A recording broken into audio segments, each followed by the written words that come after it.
Alright, it sounds like it's live, so I'm just gonna go ahead and get right into this. This is PokéPark Wii, Pikachu's Adventure for the Nintendo Wii. First off, we gotta pick a picture. We're just gonna go with the Electric Pikachu, because that's my favorite. And before we start the run, options, text speed, fast, rumble settings off, because I hate rumble settings. Alright, gonna give you a countdown. 3, 2, 1, go.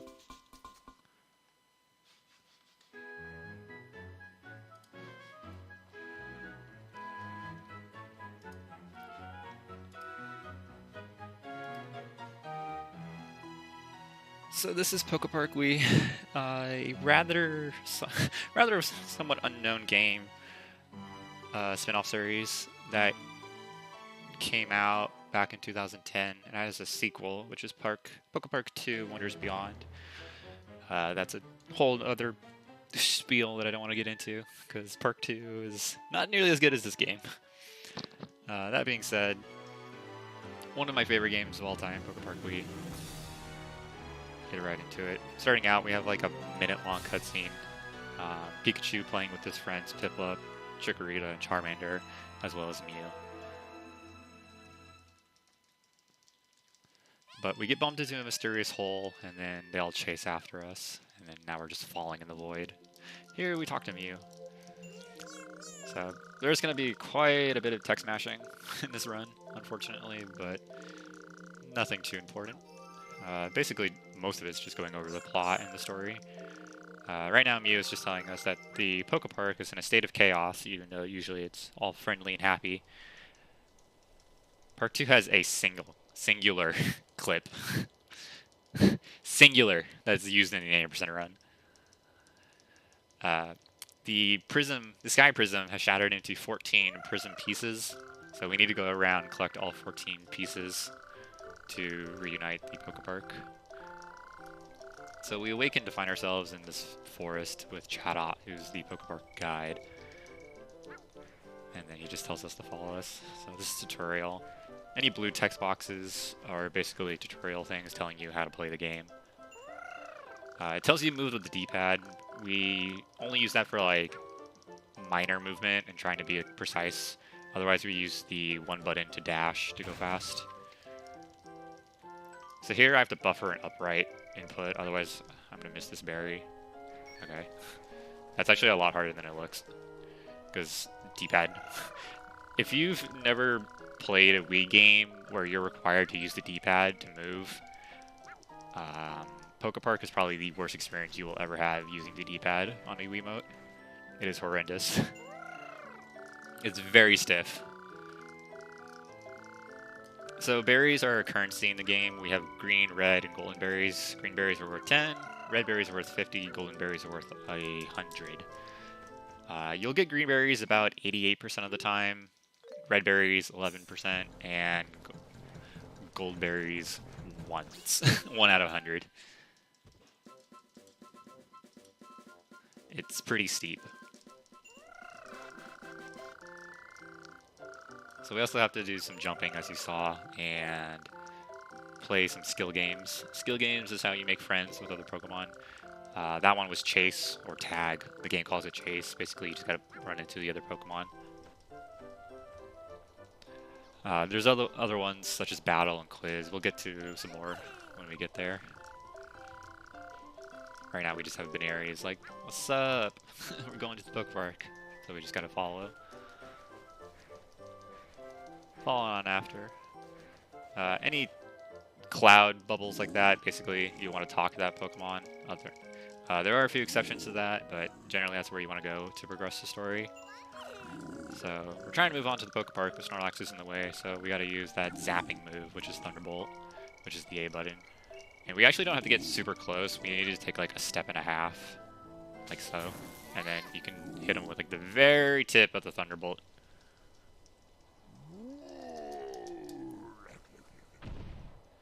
Because Snorlax's hitbox extends like all the way to his fingertips.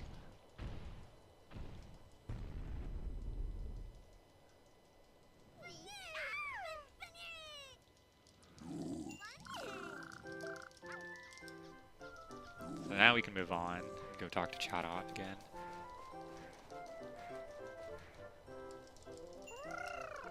So he gives us the PokéPark pad. This is like our journal type thing where we can view our friends, our stats, where to go, I think.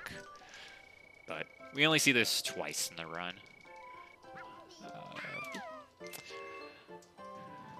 We're going to see it once right here, because you were required to open it. And then we will not see it again for about an hour 30.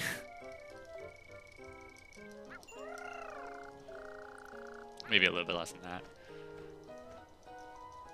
So go on up. The game demands that you know how to read signboards. We never read signboards. That's just a mandatory tutorial. Silly, I know.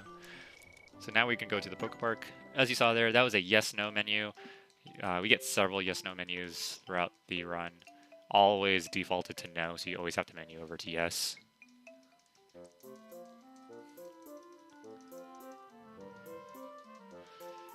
So welcome to the first zone of the PokéPark. This is the Meadow Zone, your grasslands area. Nice little river in the middle as well. You see that there's a giant stone statue carving in the mountainside of Dialga and Palkia, who, for whatever reason, do not make an appearance in this game at all. They're there only in the statues. So we run on forward and we meet up with our best friend Chikorita and Baneri. So we've already found one of our 3 close friends.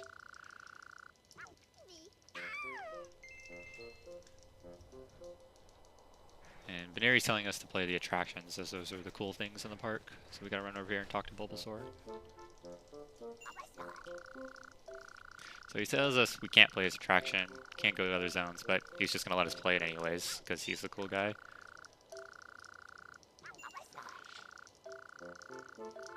Lots of text mashing. Normally you pay for attractions, but you don't have to pay for this one. This is Bulbasaur's Daring Dash. Press plus to skip the instructions, and then just select Pikachu, because that's the only Pokemon we can play with. So there's going to be a bonus time and a goal time. So the goal time or score is what you need to beat in order to get the Prism Piece the first time you play an attraction. And then the bonus timer score is what you need to beat in order to get extra berries. And we need to get as many berries as possible because the berry route in this run is very strict in order to get the most amount of upgrades.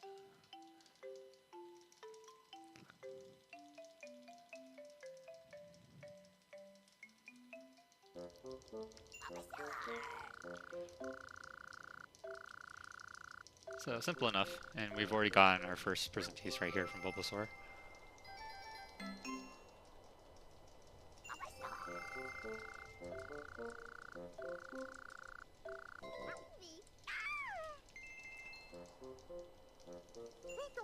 But Trico and Mankey notice us, and he's like, hey, can't play attractions, that's the rule. We're gonna take you chumps now to the zone leader.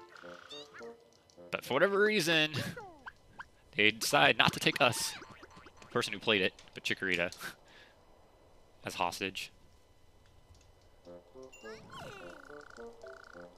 So we gotta go save Chikorita now. Mind you, it is really hard to look at chat while playing this game. You have to be focusing and paying attention all the time.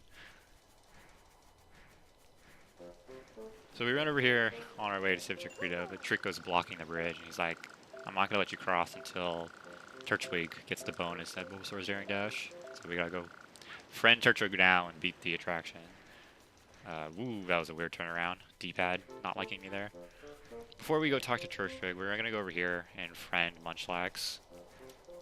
Friending Pokemon gives us berries, and certain Pokemon give more berries.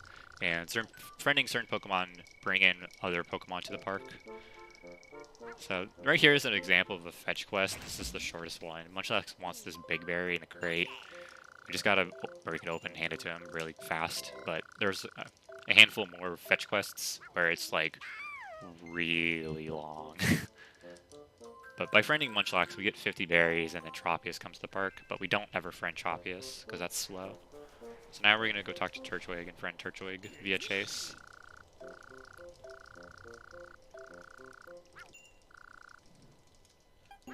Nice menu. Ate the left input a couple times there. Oh, nice RNG. I got the swag pattern. So Pokemon, for whatever reason, react dynamically. and sometimes he'll just start running back towards you for whatever reason. So now I'm going to be looking for Pachirisu and Baneri before I talk to Bulbasaur.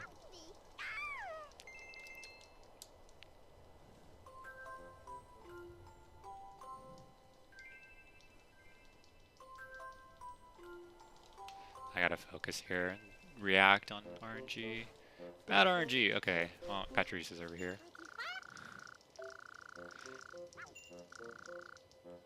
So every time the park is loaded, you get new spawns. Most Pokemon have what I call dynamic spawns, meaning whenever the park is loaded, deloaded, and loaded, they'll get new spawns every time. So anytime we go into a chase like this, and then the park loads and deloads, you'll get new RNG. And then if you friend a Pokemon right here, and there's like Baneri right behind him, and then he has like a friend that comes to the park, then Baneri gets respawned, because seeing a new Pokemon enter the park is deloading the park.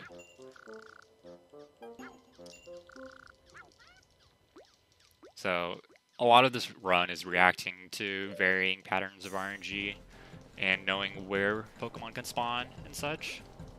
So not too bad RNG, that's pretty average right there. Could have been a little bit better.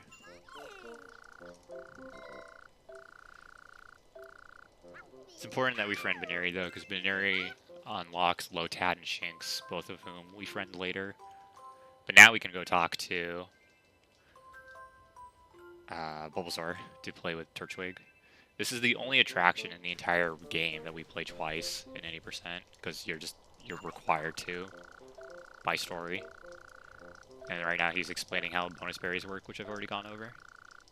So I'll go over version differences. So this game was released on the Nintendo Wii with a physical disc, but it was also re-released on the Nintendo Wii U Virtual Console. There is no differences between the two other than the Wii U loads slightly slower.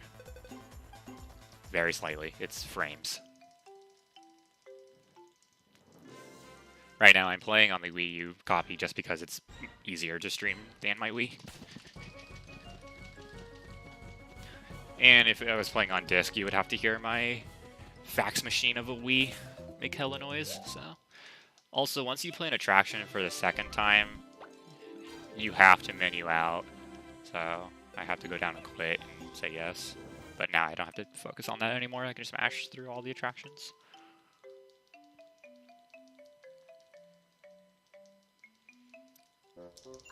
Now I can go on talk to Turtwig.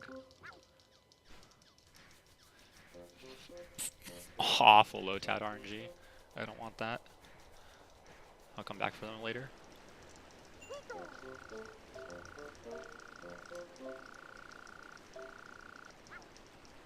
So we're gonna hang left and hit this tree in order to get a berry. I didn't get the dash frame. Get a berry and get Caterpie. I've tested loads on different Wiis and it's all the same. A black Wii, a white Wii, a black Wii U, they all load the same. So Caterpie is the slowest chase in the game, or not slowest, it's the slowest Pokemon, it's the fastest chase. You can do it in one frame if you get the RNG for it. And then the Caterpie will also spawn in Butterfree.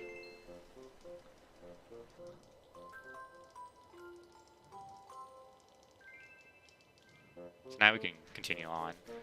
Go talk to Mankey. Mankey is a battle. So battles work just like the main games. Lower each other's HP till 0. Whoever has 0 first loses. However, type effectiveness is a little different in this game. Here I'm going to try and focus so I can pull off a quick kill.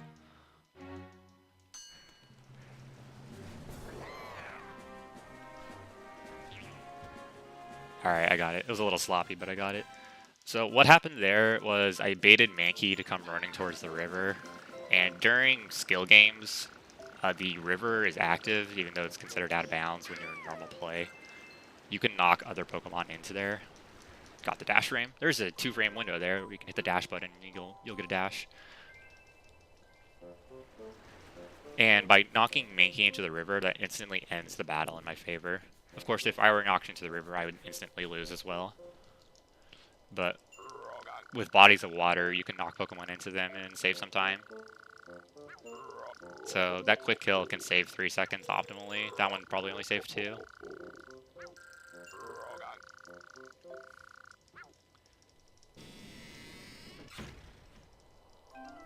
JP is banned. It's only legal to run on English. And I don't even know about PAL, if there's even a PAL copy.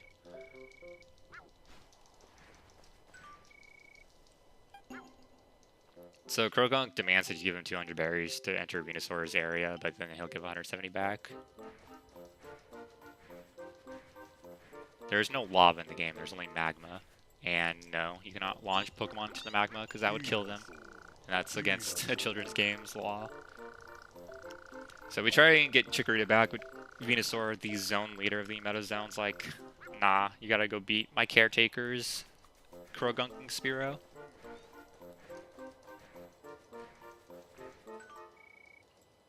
That's just the rule. It's banned because it's banned. So I'm just gonna instantly jump forward and talk to Krogunk here. It's a little faster than walking. I like to call this a scripted battle, because if you do it right, the same thing will happen every single time. Krogunk will go up to there, bounce, and then go over there. And then you can just do the same thing. So in battles, normally, you just get up really close to them, and then just sidestep away after they start an attack, and then just hit them again. We abuse the heck out of sidestepping in this game, because it avoids a lot of things. And then he'll spawn in Scyther. So what I'm about to do is I like to call soft hopping. There's a couple of frames before, right there, where you can jump around a Pokemon. If you wait too long though, you'll get like the text box to like talk to them or whatever. I could have got the Apom. I'm not gonna get it though. Lotad, Lotad. Good Lotad RNG. Please don't start playing chase with each other. What did I just say? Oh my god. I hate both of you. No. Let me talk to this one. Oh my god. So that's a thing that can happen. Pokemon, other than you, can totally just start playing skill games with each other. They can battle, they can play chase. A lot of the time they love to play chase and then right in front of you and then just waste your time. No, Pikachu. Okay, well that quick kill was not worth saving time at all for. Oh, that sucks. That's just something that happens in the game. That you have to worry about that sometimes. Alright, now I'm gonna come up here. This is where Spearow is at.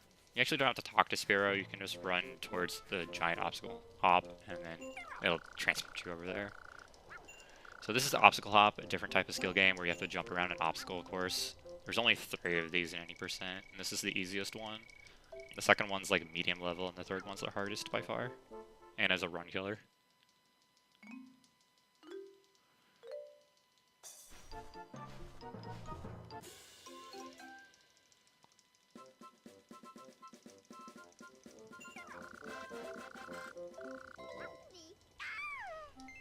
It probably wasn't worth chasing out their Lotad. I could get them right here. I also need Trico, which I don't even see. Oh, he's over here. Yeah, this Lotad RNG sucks. Trico sucks too. I really hate getting Trico. Trico is a chase, and he runs really fast for base level speed. So I can get juked right here really easily if I'm unlucky.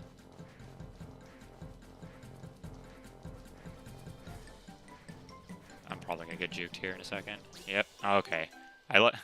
So Pikachu, to make it easier for the children playing this game, when the Pokemon's close to you in a chase like that, Pikachu will auto-lock onto the Pokemon. So that's what happened there. Pikachu just totally auto-locked and I got lucky. That chase was kind of bad though.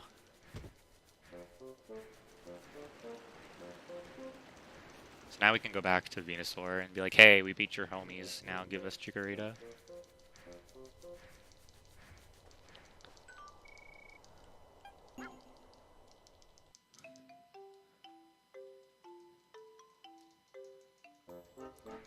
Yeah, in this game, you make friends by beating them up and taking their lunch money.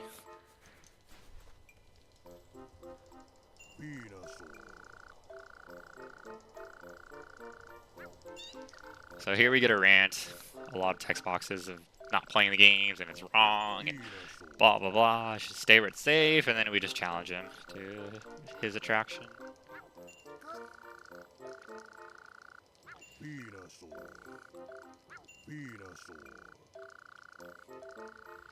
So this is Venusaur's Vine Swing.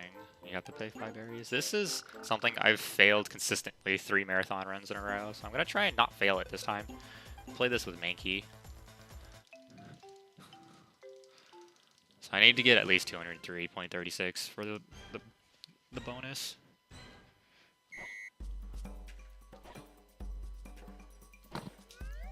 Alright, that should be fine. I did that kind of safe. You want to aim as close to 203 point whatever without going under.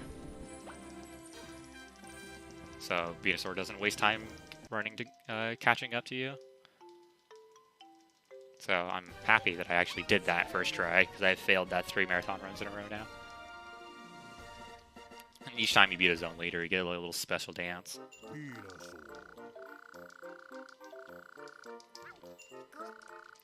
And now we have a minute of tech smashing.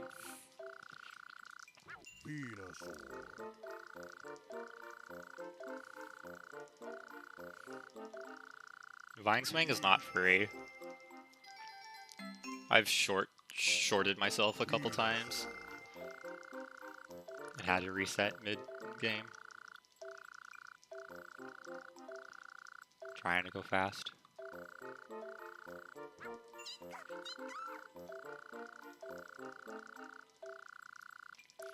Alright, now that we're done with all that text smashing, basically what just happened in all the text was Venusaur was like, I want to be friends with my best friends again too, so go do that for me. And then Trickered is like, go make friends first, you idiot. So now we're going to leave and head on towards the meeting place, but before we do, we need to friend Apom and Ambipom. To get Ambipom, we have to friend Apom first. There's one that's always static, and there's one that's roaming. Oh, that one's not worth it. Get this one. This one kind of sucks, though. Because Apom's a chase, and Apom also runs really fast, and you can get some kind of bad RNG if you're really unlucky. Which is probably what's going to happen right here. Oh, no, never mind. I got good RNG. You want Apom to run towards this corner, because they'll turn around at the end, and you're, like, guaranteed to run into them. It's pretty much impossible to miss if you're just chasing them in a straight line like that. So once you do that, we get Ambipom. And Ambipom's a fight with 3 HP, and if you're really lucky, Ambipom will spawn close to the river, and you can knock her in and save some time.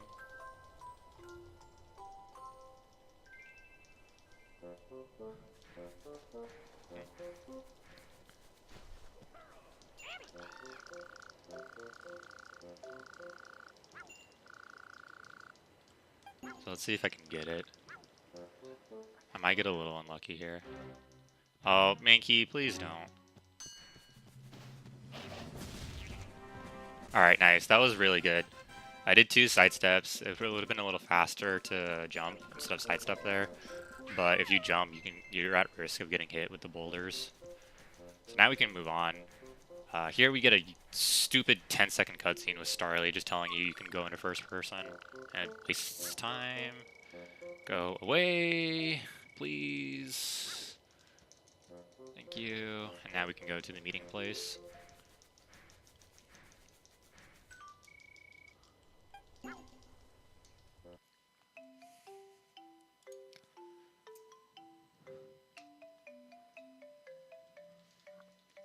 So you can see loads in this game suck.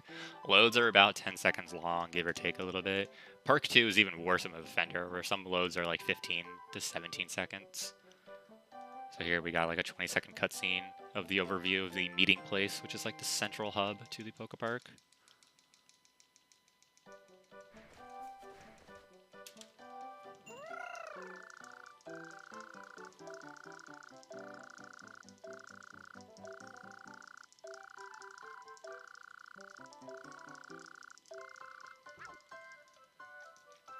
So we gotta go talk to the Pokemon that'll help us out along our adventure. So Chikorita's here, and she's gonna make this giant tree into a tree house. So that's pretty awesome. Next up, we got Drifblim, who runs the Drifblim stop. This is your quick travel. In exchange for berries, you can travel to any place that you've opened up the Drifblim stop to.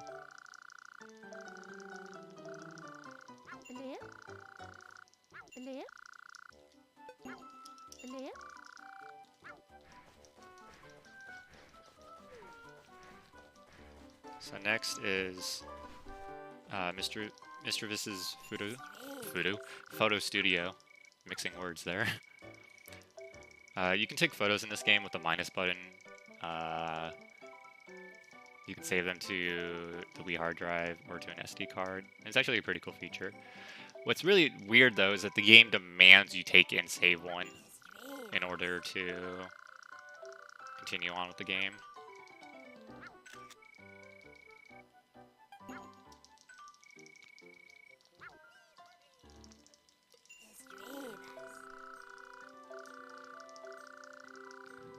Last but not least is Electabuzz, which is one of the power-up pals, as I like to call them. Also, one of the best comments in the game right here. We want to train those who wish to make the PokéPark great again. Shoutouts to Electabuzz. Electabuzz will train your Thunderbolt up, but we're going to say no, because the only thing we upgrade in the run is Dash or Quick Attack. Jump around, talk to Corphish. Corphish will open up the gate to the next zone.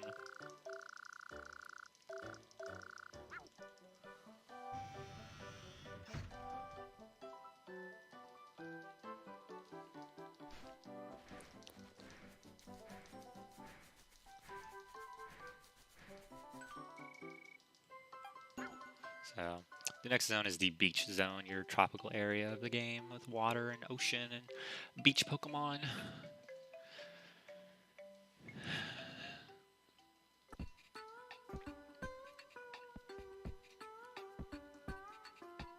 I am not ahead of world record. I am actually 10 seconds behind, and world record is probably dead at this point, since I only have 20-something seconds to save left. World record for this game is actually good now. It's really hard to. It's gonna be hard to beat. The world record is by me. It is a 2:19.54, and my summa best currently is a 2:19.10. Ideally, that could be down to like a 2:18.5x, maybe a 4x if you get perfect RNG everywhere, but that's never gonna happen because Park hates me. But I only have 44 seconds to save from my world record to my summa best in a 2-hour, 20-minute run, which is pretty crazy considering all that's RNG. Nice RNG. Oh my god. Okay, I'm gonna get Azrael first. Azrael's more important than any of those three. I needed Azrael, Slowpoke, and Staravia, and I got RNG for all three of them, which is extremely rare. I need Azrael the most though, out of those three. Azrael kind of trolls too, so. And you need Azrael because Azrael unlocks Totodile, and you friend Totodile.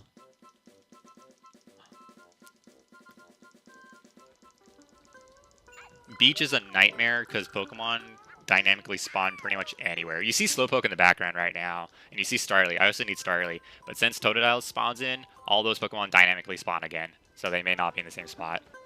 Slowpoke stayed, but some other Pokemon didn't. You know what, I'm going to get Slowpoke now. It's better to get him now than later. So one of the things about this run is definitely knowing when to get RNG and when to not.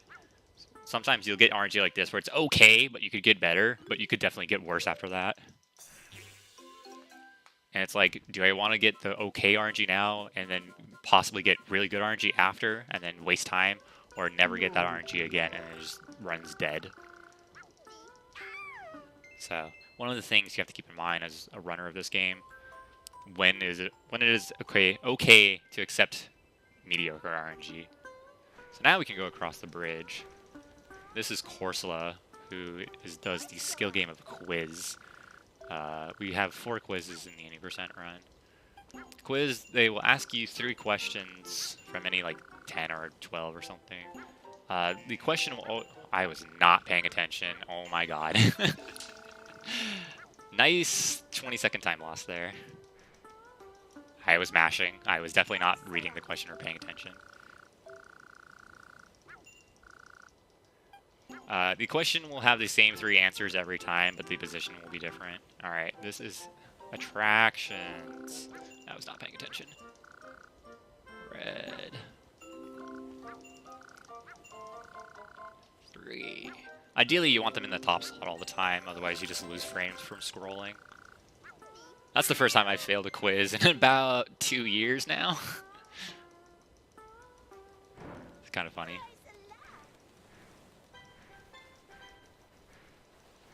I super skimmed the question, and there's a question where it's like, how do you make friends in the PokéPark? And the answer is skill games, but that was not the question she was asking. So you come down here to Feraligatr, and Feraligator's like, blah blah blah blah, Gyarados and I are fighting, blah blah blah blah, go make him stop, because I can't do it myself.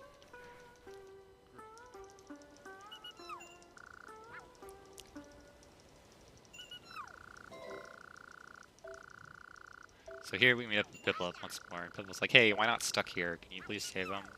So we have to go to Bidoof in the Meadow Zone to ask her to build a bridge. This game is a lot of just like running around because Pokemon are telling you to do stuff. So now we gotta go back to the Meadow Zone.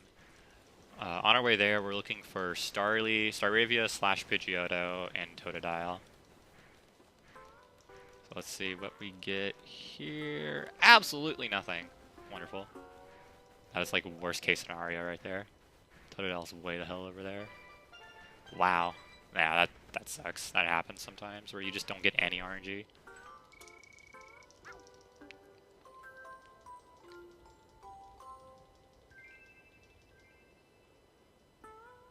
So here we gotta go to the Meadow Zone. And we are required to watch this Drifloon cutscene at least once. So, here you go.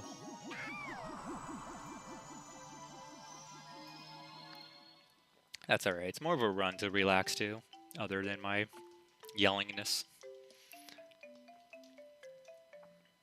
If I was calm, I could have like the ASMR voice, but kind of hard in a marathon setting. So first off, we're going to come over here, and then we're going to break this box open and then go to Bidoof. This is one of the major fetch quests.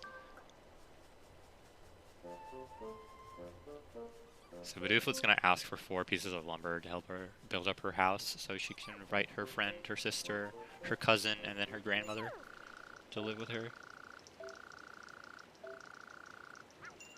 So when walking with an item, you walk the same speed, you can't go any faster. And that's why there's a lot of downtime during only like the fetch quest portions. So whenever you see these, basically, you could just yell at me to stop talking and announce anything you would want. Because there's not a whole lot to talk about. Okay. Other than this one has a little bit of exceptions. So I'm going to break open that box, and I'll come down here, and I'm going to friend Chimchar. And then I'm going to go friend Shinx. And then get the 3rd box, and then the 2nd box again.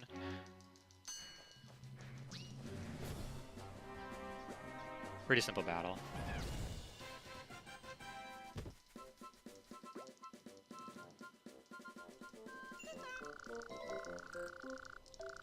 It's really important to get Chimchar early if you can, if you get the RNG for it, because looking for him after the fetch quest is really annoying. Because you also have to look for a secondary Pokemon after the fetch quest, so you can get dragged into different locations. So Shinx is a chase, and Shinx runs pretty slow. Which is funny, because they're actually a pretty fast Pokemon within like the attractions and stuff. My day has been long. I've been doing a lot of staffing work on the side.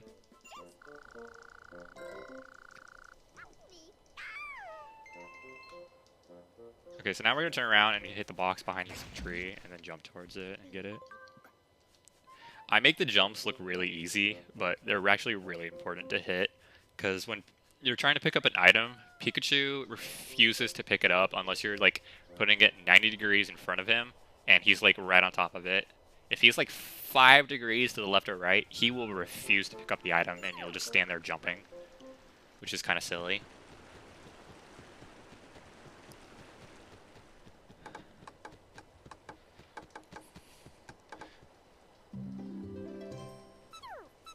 Yes, it is.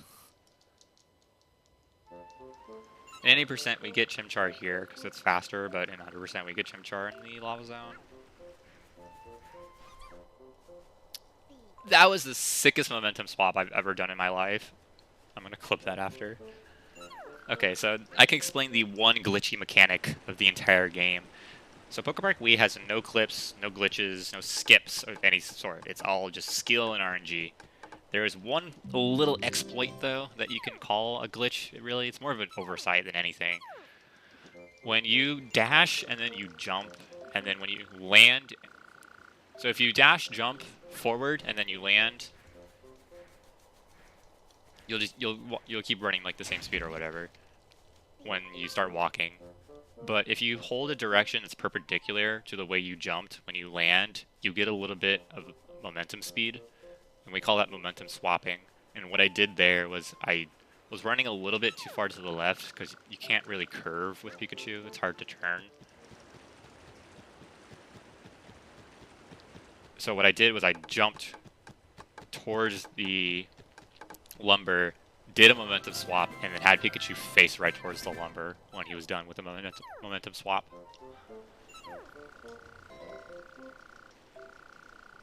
I've done that all the time though with the Lotads. I can predict when they're about to play chase in front of me. I could see it happen like 20 seconds before it's gonna happen.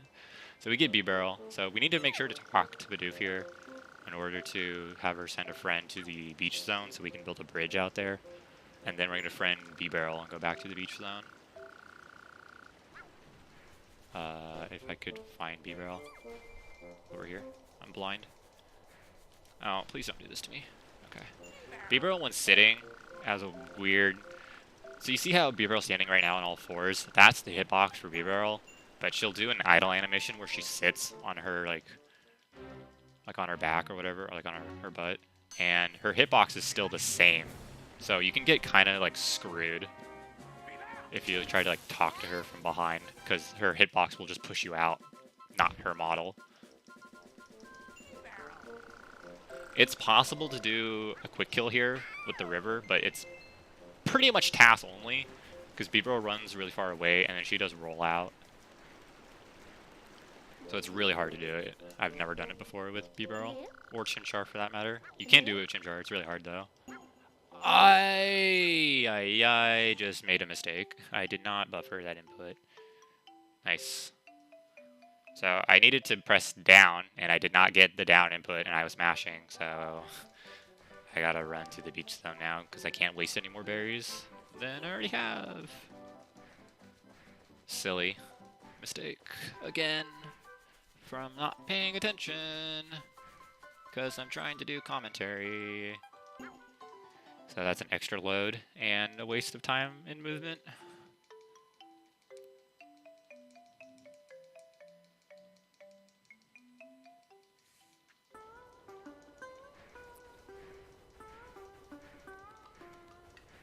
Staravia land, Staravia land, Staravia land, Staravia land, Staravia land, Staravia land. Okay, he went way too far away for it to matter. I still need Starly and Totodile at the bare minimum, and I would like Staravia or Pidgeotto if I can, so I can show off a cool strat.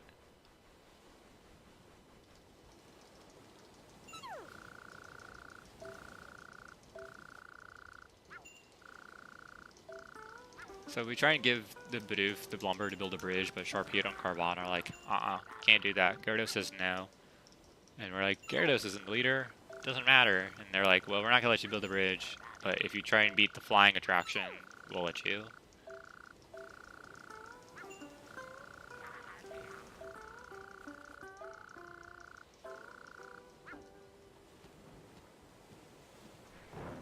You can actually run behind Bidoof right there. I just got screwed. Good Totodile RNG though. I'll take it.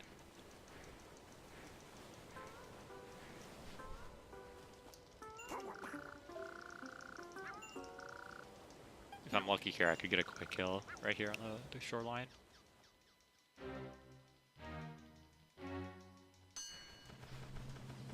Oh, dude, I got hella bodied. That still probably saved a little bit of time. Maybe like 1 second, if that. See, that's the danger with jumping instead of sidestepping, is that when you jump, they'll react towards you when you land. There's a Starly over here. I need this. Please don't fly away.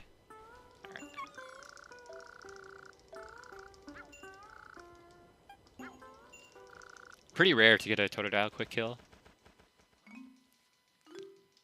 Even when I get bodied. Please don't fly over the ocean. Okay. So you can actually jump and hit Starly in midair. If you're extremely unlucky, Starly will fly over to the island. Which is extremely, extremely, extremely rare, but it can happen.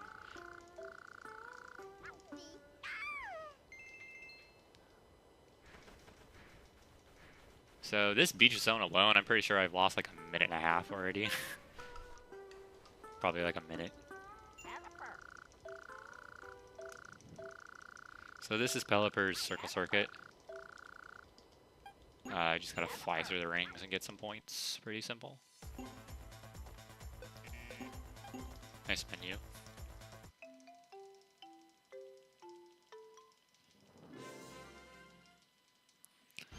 Gold rings are worth 100, red rings are worth 300, rainbow rings are worth 1,000. I need 9,000 points or something like that. If you have Starly, it's faster to play with Starly because it's like frames in menuing. But otherwise, you just play with Spearow.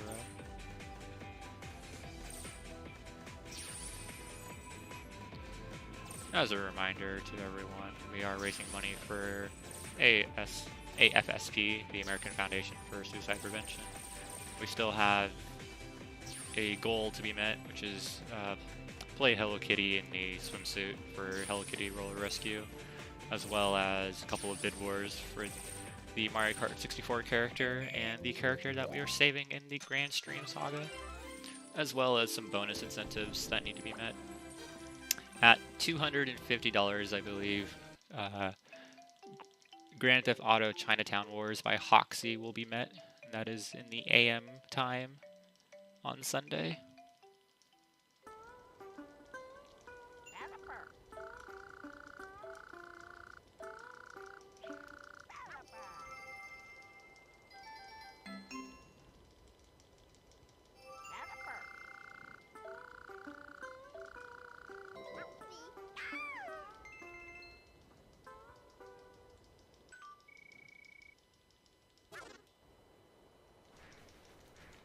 Oh, nice. Okay, please don't fly away. Okay, I can show off the cool strat now.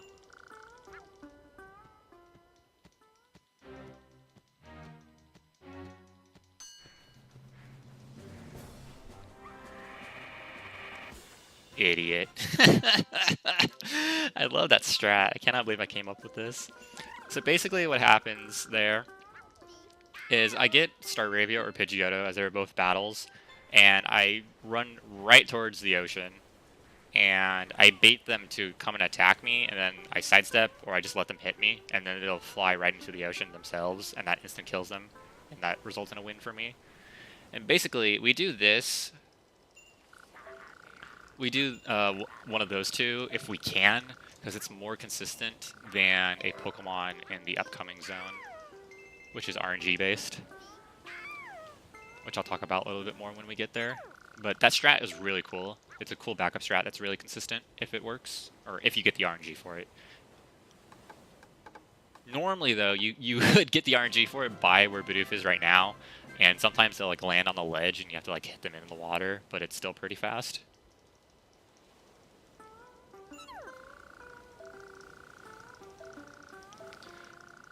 So we gotta get her 2 more bundles of lumber so she can build more bridges to get us to the island of Gyarados. And why not friends us? And then they just remind us that we need to go talk to Pokemon that are attraction leaders to get prison pieces. Because they love giving you text boxes. Shh, you're spoiling the strat, Tomato. There you saw how Pikachu was like slightly off-centered from the pile of sticks, and he didn't want to pick it up until I turned.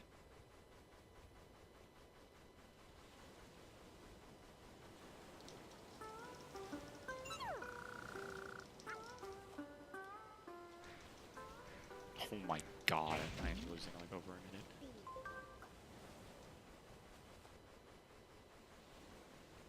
Probably one of the worst beach zones on a technical level in a long time. RNG was pretty good. Horrendous gameplay though. I cannot believe I failed a quiz and failed a menu for Drift Blim.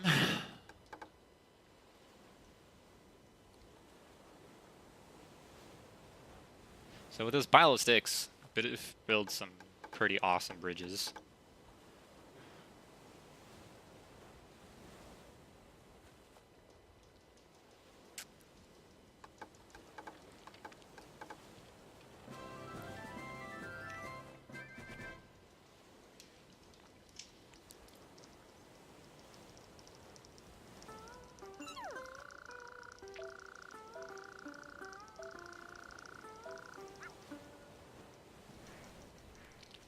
So now we can go ahead and go on towards Gyarados, as Feraligatr requested us to do, like, ages ago.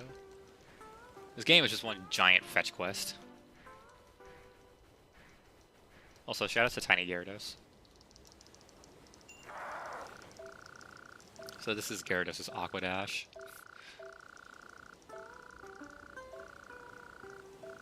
Yeah, I lost like a minute.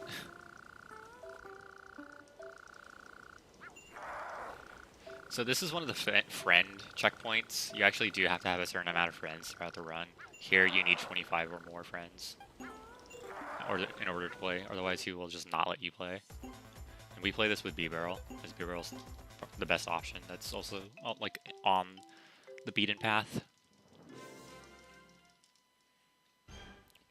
Shout out to Tiny Gyarados in the corner. This is a racing mini game. You just hold 2 to go fast, and you have to drift with motion controls.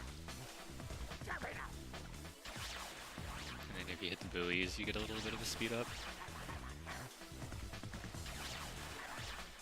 Aim for the apex of the corner. 21 is like ideal there.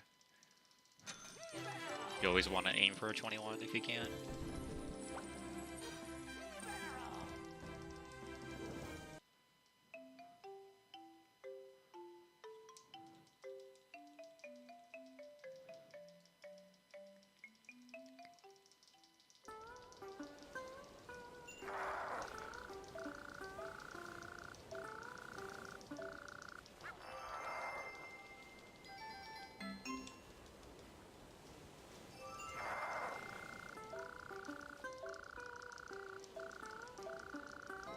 So once we beat him, he's like, I don't want to take over the park anymore because I'm being selfish. And then now we can go tell Feraligatr that. And with the conveniently placed bridge, we can get there much faster. Alright, no more mistakes for the rest of the run, please. I'm tired of having marathon runs that are not good.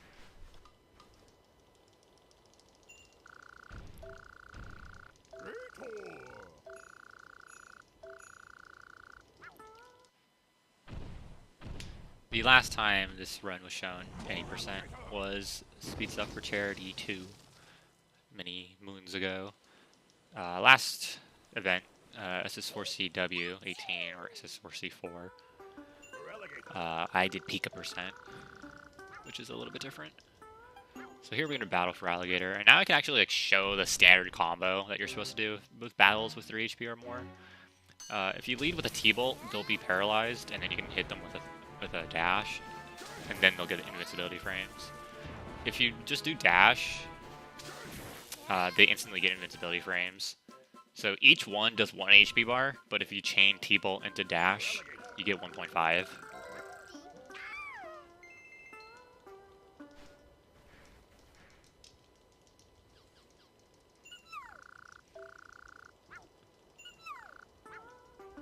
Favorite zone in this speedrun is Granite. Favorite zone casually is Haunted. Least favorite zone speedrunning is a tie between Beach and Cavern. Least favorite casually is probably the same too. Lava also kind of sucks.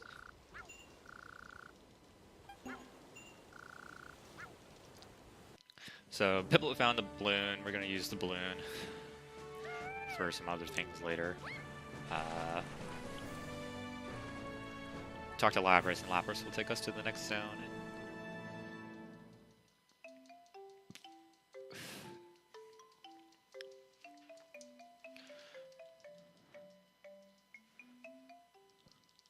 So welcome to the Iceberg Zone, your Iceland area.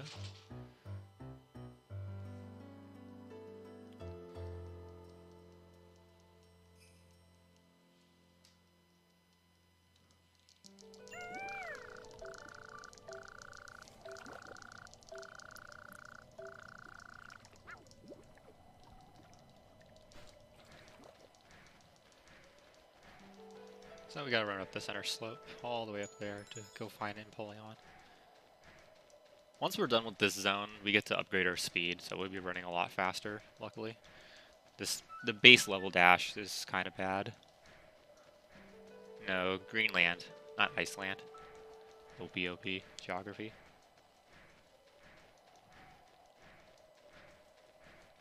So we run up here and we run into Piloswine. Piloswine's like, hey, the thing's frozen. Shout out to people honking the horns outside my house. The gate's frozen, can't be broken unless we get Mamoswine, but Mamoswine's frozen. Go save him. So we gotta go down the right-hand path.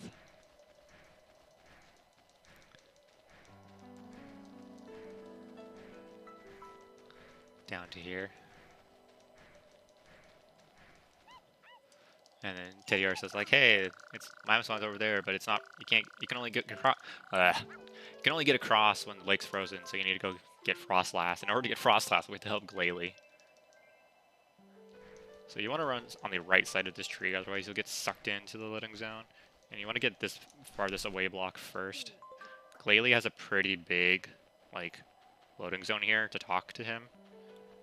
And by getting the farthest one away, you can save 2 seconds in walking.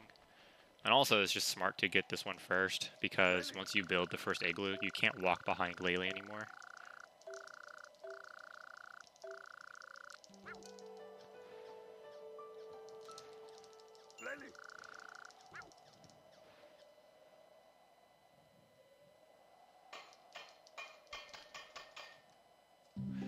So with one little ice block, he builds a magnificent Igloo with torches and everything. So by getting one ice block, we unlock Primeape, whom we used to get many routes ago, but now we've routed out, thankfully. And then right here, get the second one. Give this to him, he'll make the second Igloo.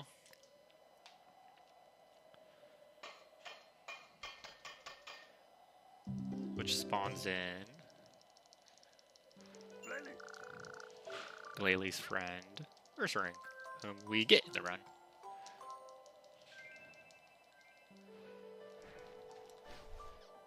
Okay, so you see that Teddiursa there? There are 3 Teddiursa in the Iceberg Zone. There's one by the fence, by the lake over there, that'll never move. That one's always static. That one is Quiz. There are 2 that walk around this general area with the Igloos. One is a Quiz, one is a Chase. You cannot tell the 2 apart until you talk to one of them. Ideally, you want the one with Chase, because that's fast. Quiz sucks.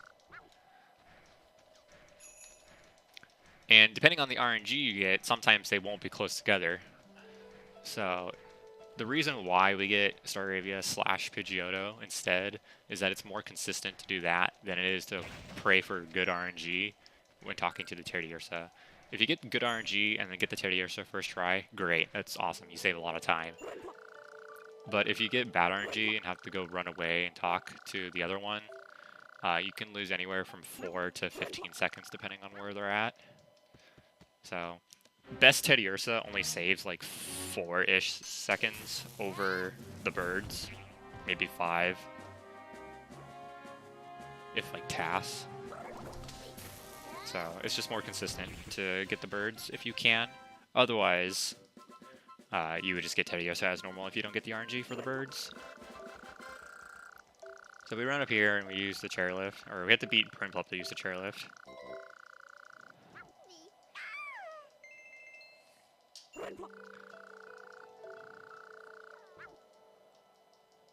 Gotta jump around him and then just dash into this switch to turn it on.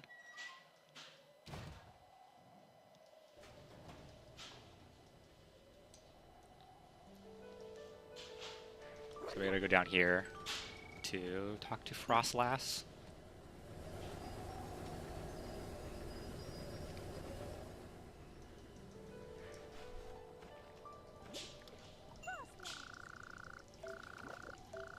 So, if you remember what I was talking about many moons ago in the Meadow Zone about type effectiveness in battles, Frostlass is an Ice Ghost type, so in theory the dash or quick attack move would not be effective, but that's just not how this game works. You can use quick attack on pretty much anything in the game, and T-Bolt, Thunderbolt won't affect ground types as it should, because electric does not affect ground, but for some reason some Pokemon aren't affected by Thunderbolt, such as Breloom. There's a Breloom in the Haunted Zone later in the game. Breloom's a grass fighting type, and you just cannot use Thunderbolt on him for some reason. It's really weird. And you can use Thunderbolt on like a rock type, and it does like 1 bar as it should, instead of like half damage or whatever. Please play chase over here. Yes, no, no, yes. Okay, actually, that's fine. These guys love to play chase, and luckily he bounced and then got caught right in front of me. And then we're also going to friend Auxiliary as well before we go back.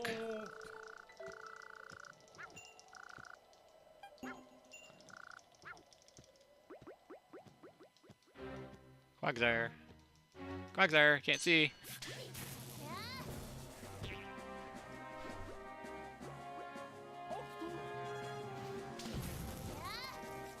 Pokemon also use moves from the game. Right there, Auxiliary used Octazooka, as he does. And other Pokemon, like Prinplup used Bubble Beam, and Chimchar uses Ember and such. Turn. So once the upper part loads, I need to dash and immediately hold left, otherwise I'll hit a cutscene with the tree. Okay, we're good. If you run too close to that tree, you'll get like a 20-second cutscene, which is just a time waste.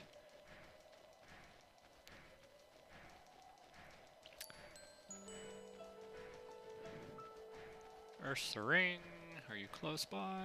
No, you're not. Okay. Talk to Frostlass first then. So I still need Ursaring and Glalie before I can actually free Mamoswine. First, though, we gotta have Frostlass freeze the lake, which is a piece of cake, which rhymes, don't you know?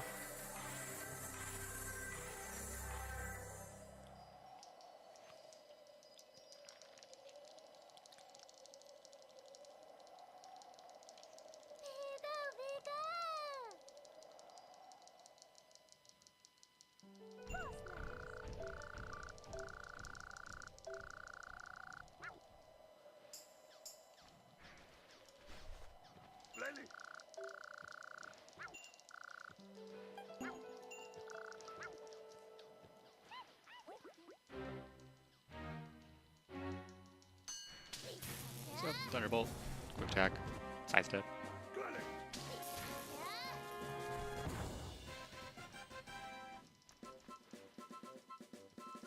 There is no quick kill potential. You cannot hit them into the freezing ocean. Out of bounds. There's no out of bounds here. I will show an out of bounds strat with a different Pokemon, but that comes after. Or about Ursaring RNG. Okay, I get to show a cool strat with Ursaring though that I made. It saves a couple seconds. So Ursaring uses a charge move, which is like takedown or whatever, or double edge. I think it's takedown. But basically he'll knock you over if you try to attack him here. So I have to run away. What I'm going to do though is I'm going to buffer a Thunderbolt midair. Turn around and then he'll run into it. I got kind of screwed of the location because I'm close to a building, but he ran into it anyways. But the idea is that if you hold A down, you'll keep charging the Thunderbolt until you let go of A. So you run away, because otherwise he'll bop you, because he's still in invincibility frames when he starts his takedown. And so you jump, you buffer the A, turn around midair, let go of A, and then dash back into him. That saves 2 or 3 seconds. That's not how thawing out works, by the way.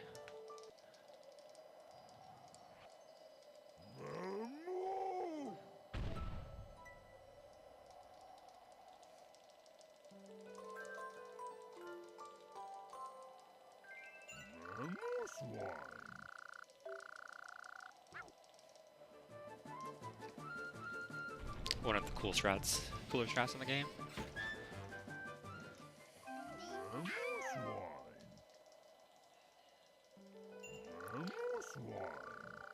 And one of my favorite text boxes right here. Things are not so black and white. We just believe in different things. That's the way things are.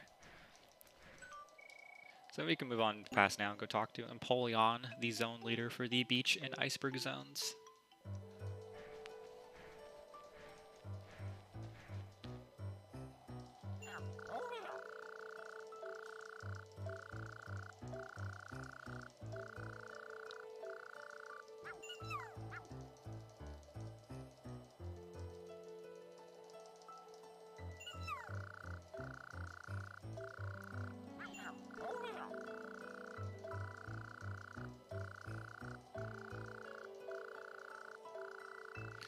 Lots of text boxes here, none of it matters. Take a step forward, talk to him, play Empoleon Snow Slide with Glalie. Because Glalie is fast.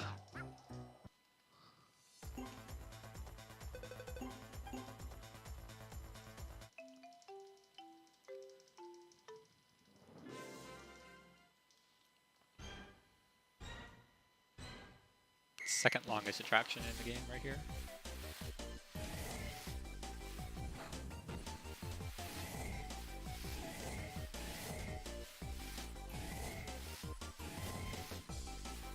This is really hard to hit all the speed boosts in this one. Oh wow, I clipped it there. I got lucky. I shouldn't have hit that one. That one's really hard to get. The way I do it. Or the way you have to do it actually. I do it. I hit the wall.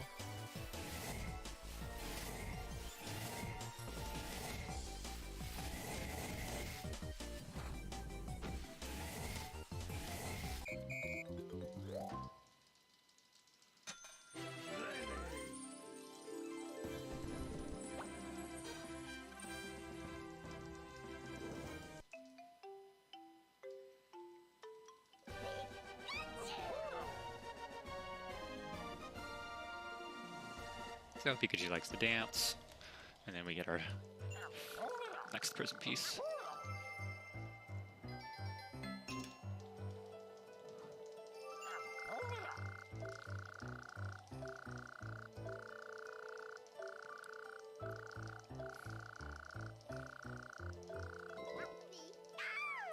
I get to show off a cool strat here with Piloswine abusing out of bounds. So the loading zone for Empoleon starts at the gate, back up there. However, during skill games such as Battle, out of bounds kind of changes to just wherever the zone stops, like physically, with walls. And when you're out of bounds, the opponent Pokemon freaks out and can't attack you because they can't go out of bounds, but you can. So we do this to make the Piloswine fight go faster, because Piloswine is part ground type, and you can't use Thunderbolt on it.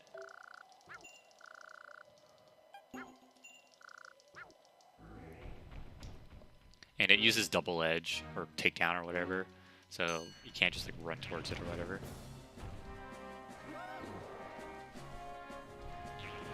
So here I'm gonna get back in bounds. Can't hit me, freaks out, just kind of runs around, and I can come back in and just hit him real quick.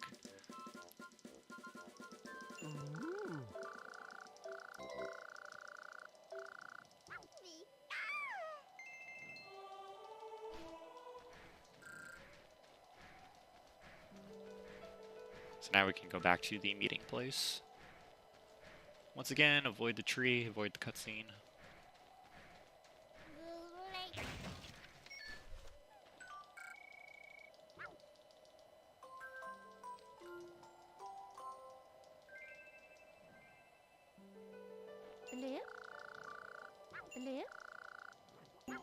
This time I'll actually want to go to the meeting place and actually not have to menu like an idiot.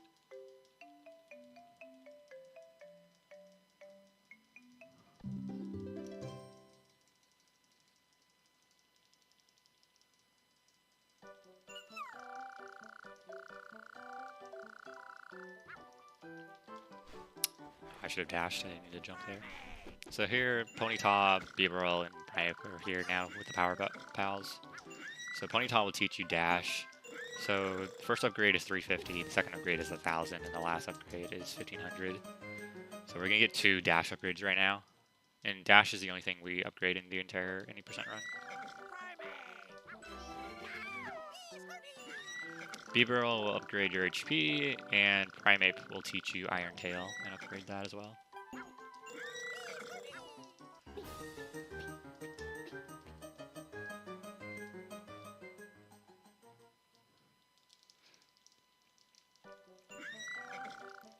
So like I said, the berry route is very important.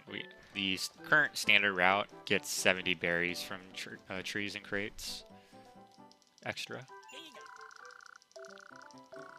I've gotten 40 extra so far. Ideally, you want a red berry or a golden berry so you don't have to collect extra berries, but sometimes you just don't get RNG for that. And by sometimes, that's 90% of the time.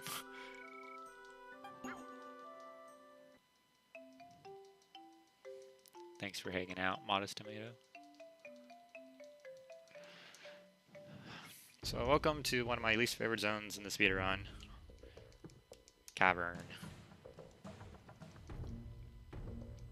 Actually, my least favorite in the speedrun is Haunted. Screw Haunted. I'm going faster, Boohead. Cavern is your cave area, of course. So here's Mr. Mime, and Mr. Mime's all like, I'm screwed because I don't have the rail, and I need to have the rail.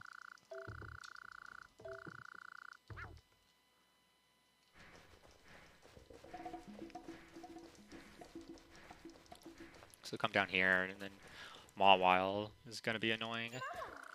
Mawile is the worst Pokemon in this entire game, for a reason you will see in a couple of minutes. So Mr. Mime told you to talk to the Zubat, but that's completely unnecessary. You can just not.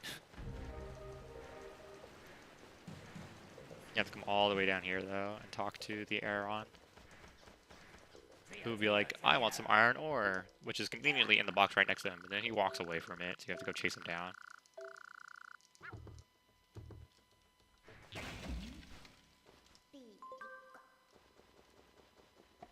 That's pretty okay RNG. Not really that good. Could be a little bit better. But here is the worst RNG, because Mawile can spawn as close as that Zubat, but almost never happens. And instead, it's way the hell down there. I can see her, and that's actually pretty good for what I usually get. Normally I get her to like be like super far or like way in the corner. So right here isn't that bad.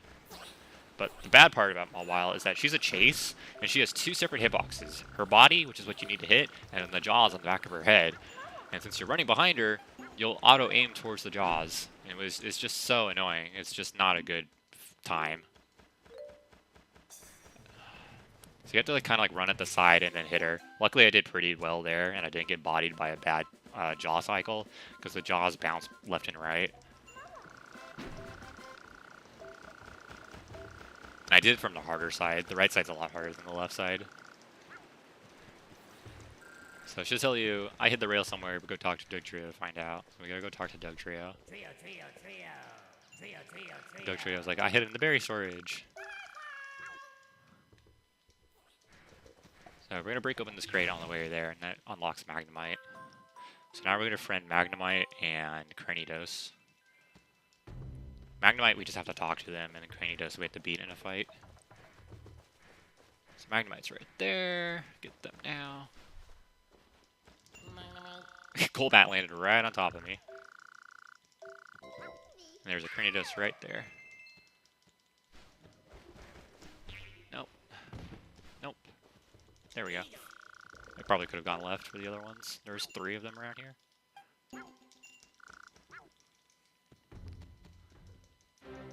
So like I said, Thunderbolt, no matter. Even if it's a rock type, you just Thunderbolt, Quick Attack, done. There's a lot of Pokemon here, so I'm going to be careful that my Thunderbolt doesn't hit someone else.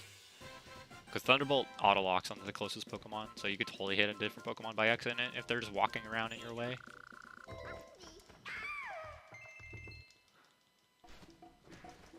So now we can go talk to Marowak, who watches over the berry storage.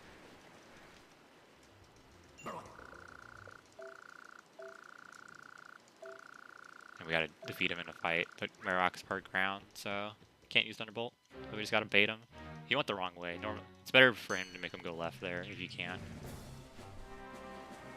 We're gonna get close and then bait him to attack and hit the box. And if he hits the box, that's better if I just make him do boomerang. If he hits the box, then he'll bounce off of it, and you'll do the same if you hit a box, because he uses like double edge or whatever. But if you go farther away, he'll use boomerang.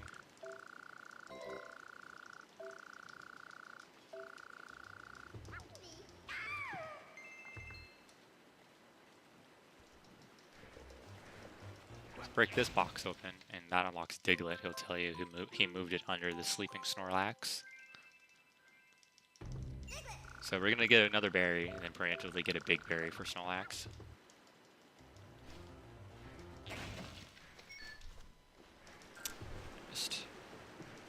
Oh my god, camera, work with me.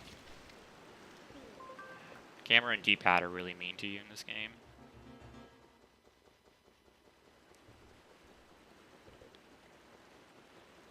So we gotta take this down there too, these Snorlax.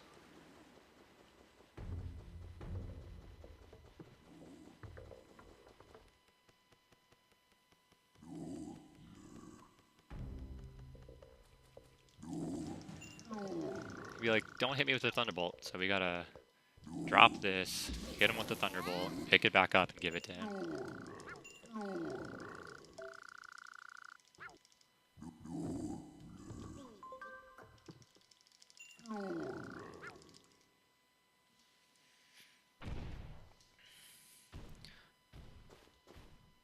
So Pokemon were leaving the cavern zone because the hot springs dried up. Wouldn't you know it, he was just sleeping over the hot springs. And it also shoots out the rail that we need.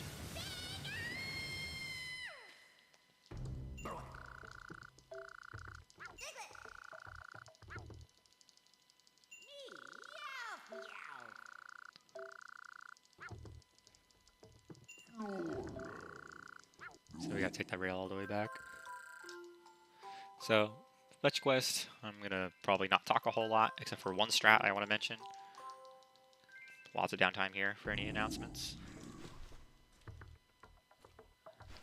Pick it up, Pikachu. Pick it up, Pikachu! Oh my god. Again, with the whole making him stand right on top of it thing.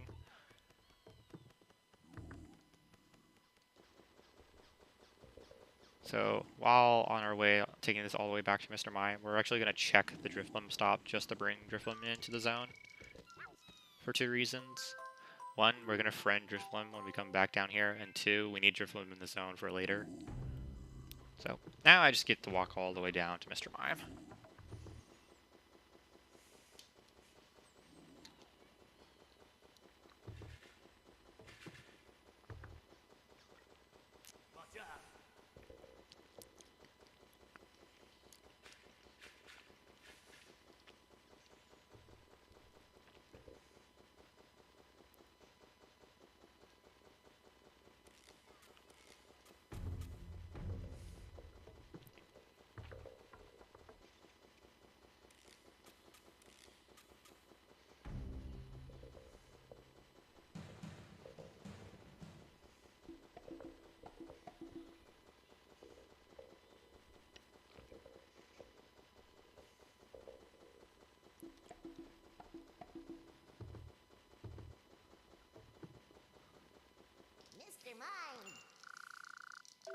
So now we also have to go back, or go and get the minecart back. Which Gibble over here stole. Because he was playing with it. What's up, World Spur? So we gotta beat him in a skill game, and we can't use Steeple because he's a dragon type, or not dragon, he's dragon ground, and the ground type can't use Thunderbolt with that. So we just gotta sit through it, no cool strats or anything. Just run into him and then just bait out the dragon breath. And make sure you don't run into the invincibility frames, otherwise you'll clip through him and then hit his dragon breath.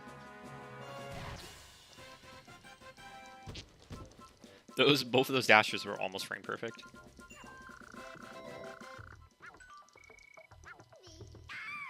So we could move on to the next zone now that we got the minecart back, but there's an attraction here and some friends that we need.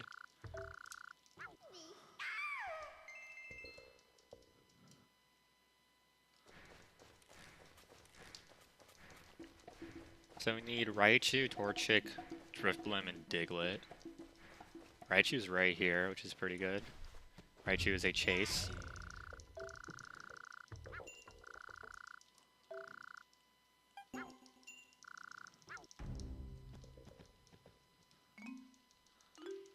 And luckily, even though Raichu runs pretty fast, you can bop him because his tail like sticks really far out, and that's part of the hitbox.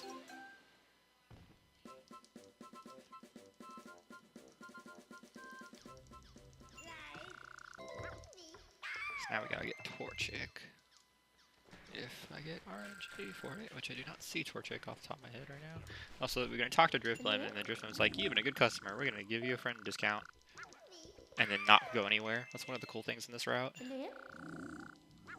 Done by PokéHero. Our own PokéHero from SS4C. Now I'm also going to go talk to Diglett, as you can just friend Diglett by talking to him. I also need Torchic, but I have not seen it. And Torchic's really hard to see because it's a tiny, tiny, tiny model.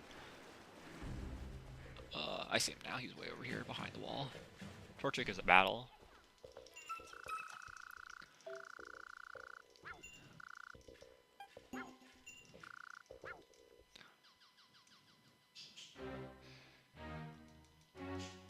And the reason we have to get all of these before the attraction is because we need 50 friends to play the next attraction. And with Torchic here now, we have exactly 50.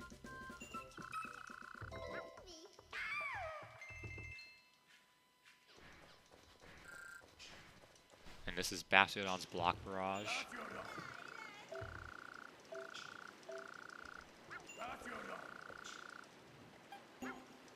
Basically wall ball. We're just gonna play this with Pikachu.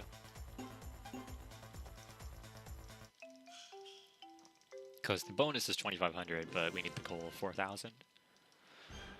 So hit the ball, it'll do 100 times the number on the back. Every time you hit a number, it'll go up by 1. If you hit the ball with a power shot, it'll do 200 times and knock out Bastiodon. So the idea is to hit like one or two panels, and then just continually chain the score. It's really hard to like aim this though, because it doesn't go where you think it would.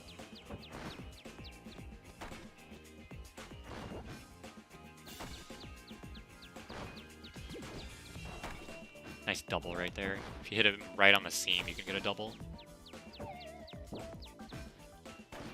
And then we just gotta waste the other 2 lives that we have. If you're lucky, a Dugtrio would spawn like right in front of you when you hit the ball. Or Bastiodon will bounce it back, but that doesn't always happen.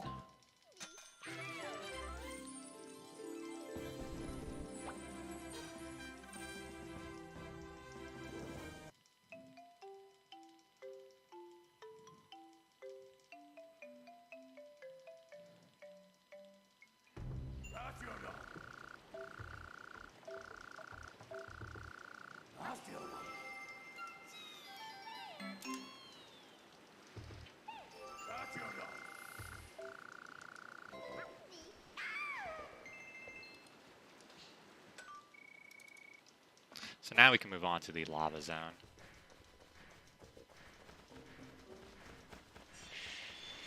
Before we do, though, we are going to talk to Dugtrio, as it's just a simple friend by talking. I apologize if noises from the house come through my mic, because people are doing something right outside of my room.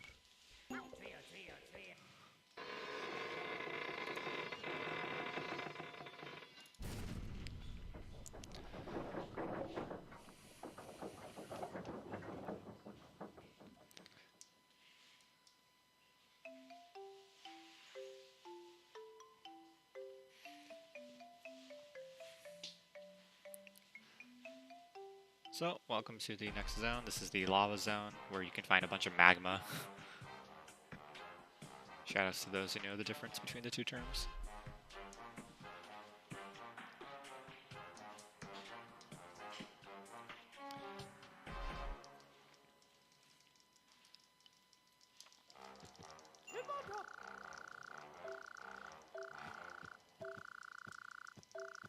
So normally we'd use a drill, but it's overheated, so we gotta go check on Camerup's furnace first.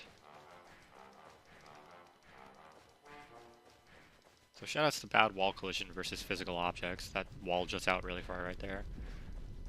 Now we're gonna go talk to camera up. I forgot you don't need to jump there. Funny Piner. That's not the difference I was asking for though.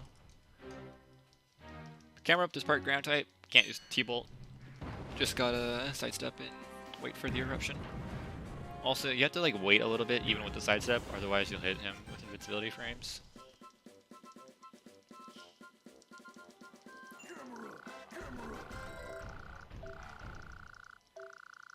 So apparently we're well known as the lightning strike. But blah blah blah blah blah, furnace, blah blah blah blah, or blah blah blah blah blah. Yeah, go dig it up with a drill. Nice Magby. We do friend Magby, but not these two down here. The two down here by camera ups play battle, but the two up here by Hitmontop play chase. Good RNG too. Oh, I got the bad one. There's two up here, and this one gives you like 4 extra text boxes. Which is like 2 seconds. So he like walks pretty slow in a 3, 2, 1 countdown, but then he bolts it. Sick RNG though.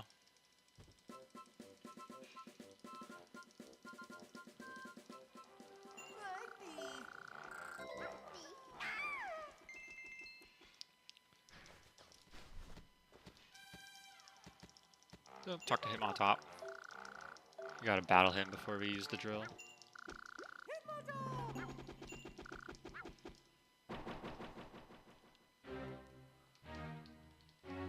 Standard combo.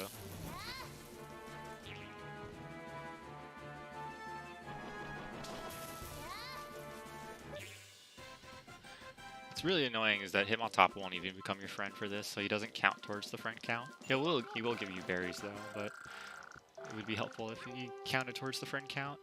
In order to friend Hitmontop, you have to give him a gold top, which is annoying in 100%. So turn around, hit the switch. Pray for no gold nuggets, no gold nuggets, no gold nuggets, no gold nuggets, no gold nuggets, no gold nuggets, no gold nuggets, no gold nuggets, no gold nuggets, no gold nuggets. Yay, that's one. So I need 2 pieces of iron ore. The only 2 things you can get from the drill are iron ore and a gold nugget. You need 2 iron ore in any percent. A gold nugget is about a 1 out of 5. And if you get one, you lose 23 seconds or thereabouts.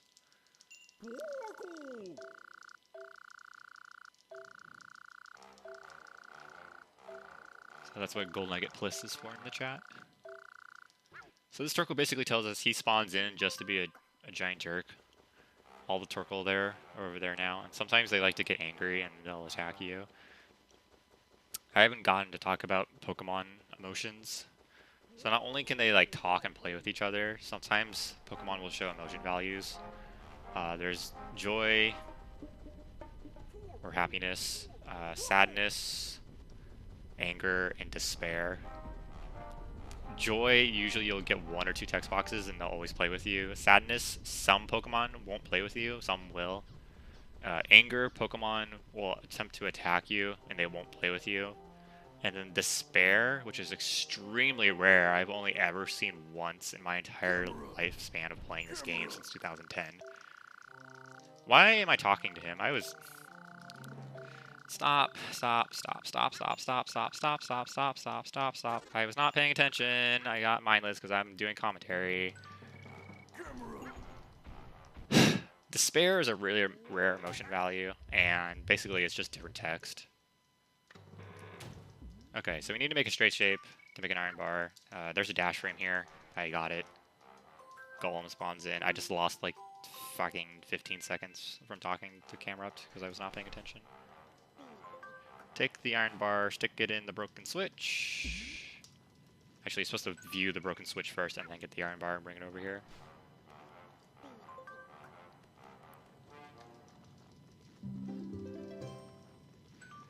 Put it in, hit the switch to turn it on, to turn off the firewall.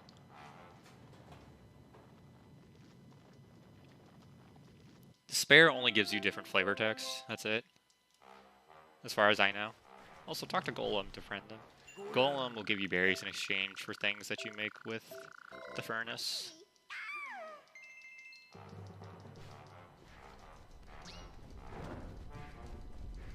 No gold nuggets, no gold nuggets, no gold nuggets, no gold nuggets, no gold nuggets, no gold nuggets, no gold nuggets, no gold nuggets.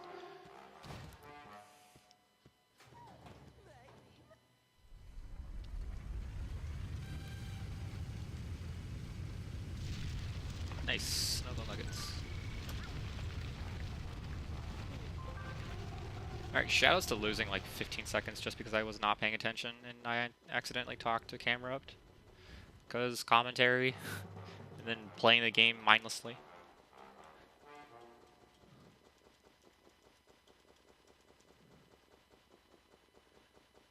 This is still a pretty good run though. I could get a 221 with this if I stop sucking. And RNG cooperates. So those guys are mad. They might try to attack me here. I might just sneak by. Okay, I snuck by. Sometimes you'll get too close to them and they're angry and they'll attack you and then you just lose a bunch of time. Really nice of the devs to do that.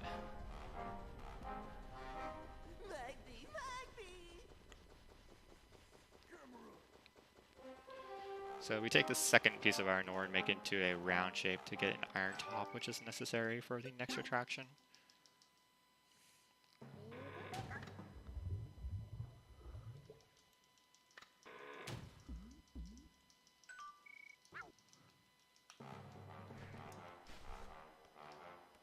I hit the 2 button twice, dude. Oh my god. Just took none of those inputs.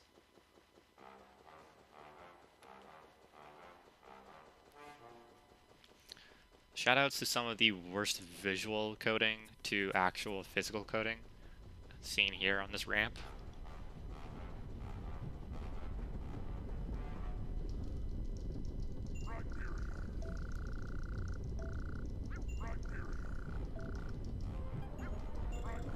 So this is Rhyperier's Bumper Burn. This is basically Beyblade, which we play with Pikachu.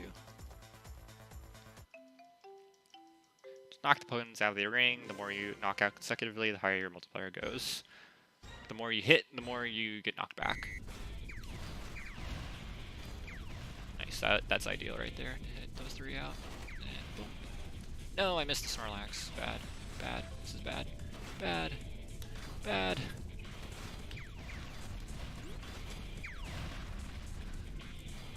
No, okay. I need 100 more points. Okay, there we go. We in. Sometimes you can just get super screwed by RNG here. And there's nothing you can do about it. So, Pikachu's little power-up orb is that he gets a spinning whirlwind, and then he won't suffer any knockback at all. So this is good to use like by the edge, because Pokemon will just hit you and just go flying out.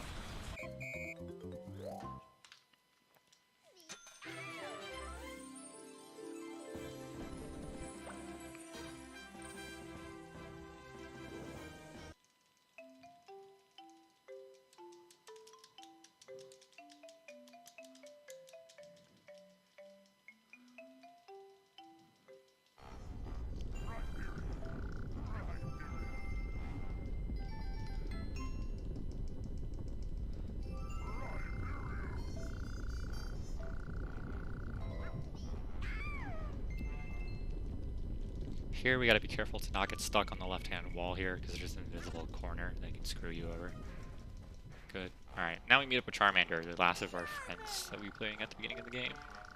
He tells us that Blaziken can save him from bubbling lava. It's incorrect. It's magma, not lava. And we're just gonna battle him for old time's sake.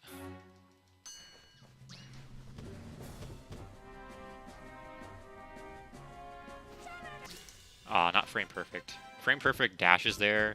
You can get Charmander before he even spits out a little bit of his flamethrower.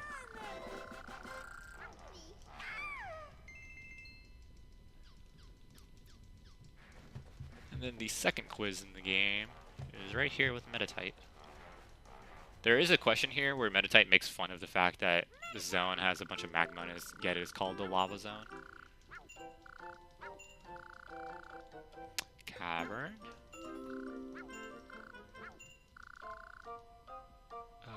Gibble. Torchic. Bad answer places.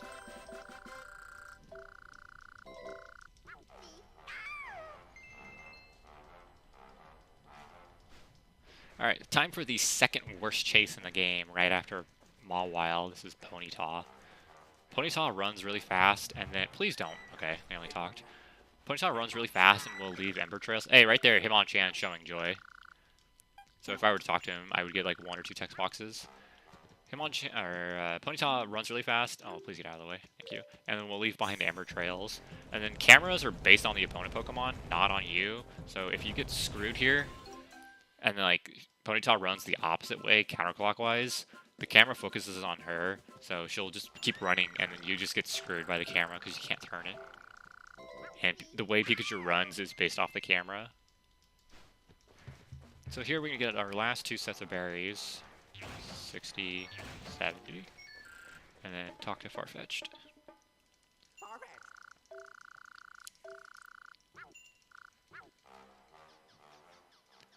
Farfetch'd is just a pretty simple fight.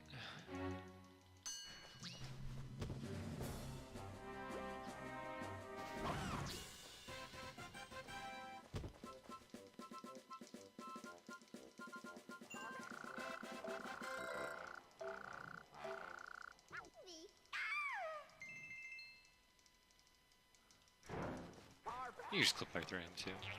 Hit the switch, drop down the drawbridge.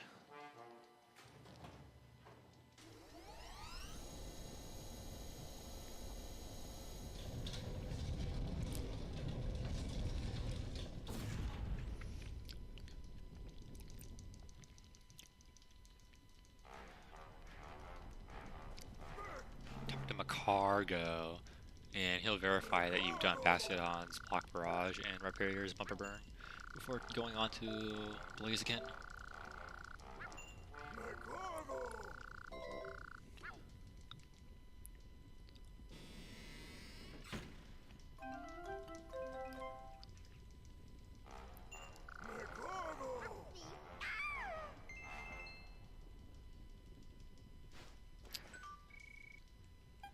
Meant to dash, not to jump.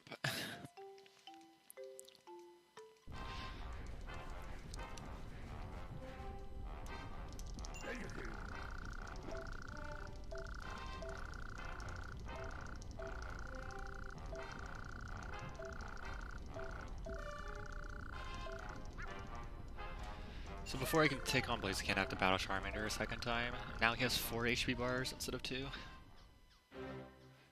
So just dash and then 2 T-Bolt combos.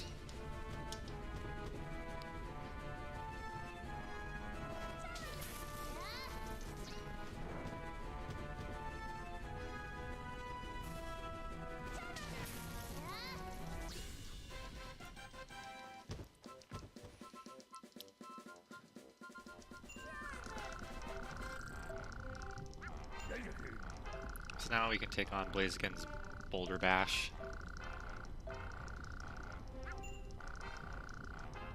Which we also play with Pikachu.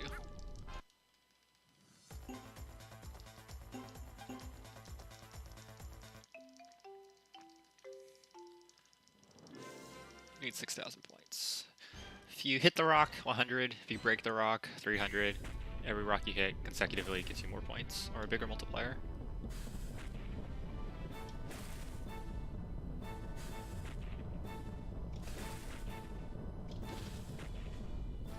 If you get hit by a rock, then you get dizzy and have to like shake out of it.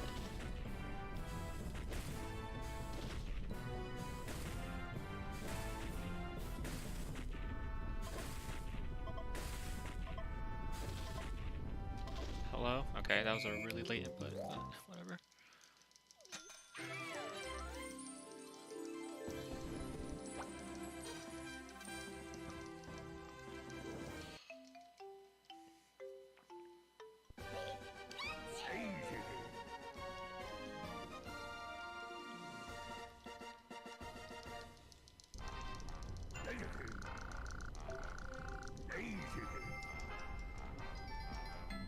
play second segment.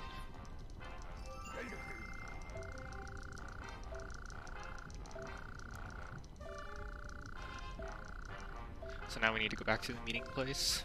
And if you remember, at the very beginning of the run, how I said we we're going to open the park badge twice. This is the second time coming up, because we're about to do a save plus quit warp. When you save plus quit in a zone, it'll take you back to the very beginning of the zone. Or the, like, most recently, and yeah, I think it's the beginning of the zone, actually. Or, like, the beginning of, like, the loading area.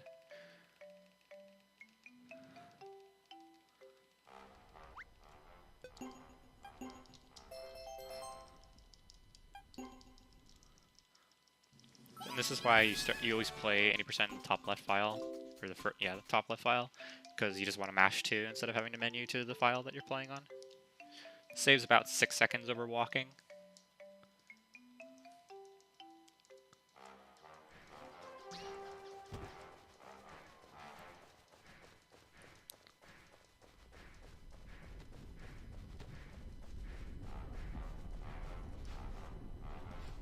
Nice.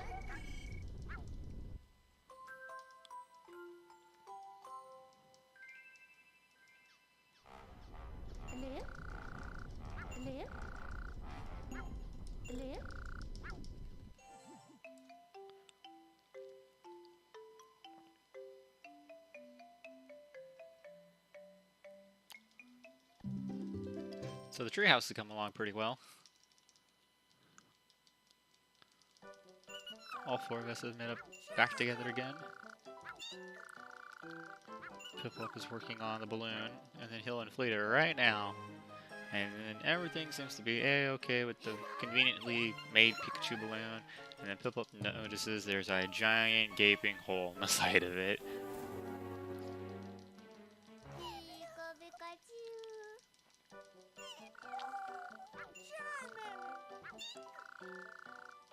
And then an hour and 37 minutes into the run, Shoutout reminds us that we need to be collecting prism pieces and bring them to Mew. As if we haven't collected 8 already.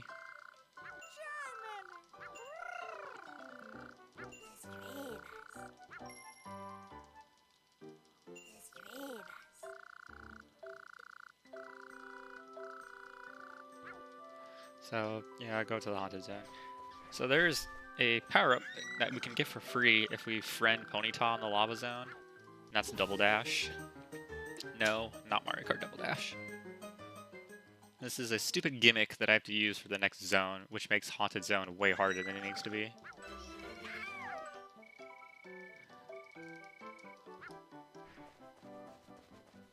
So that's a Double Dash right there. So ideally I don't want to drop any Double Dashes, but if I could keep it under 5, that would be great for the next zone.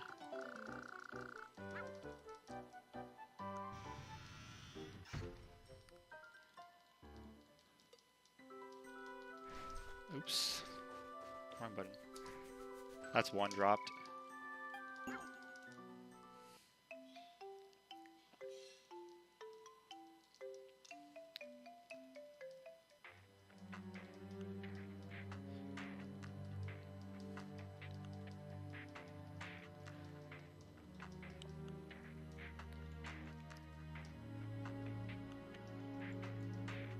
Welcome to the Haunted Zone, your haunted area of the game.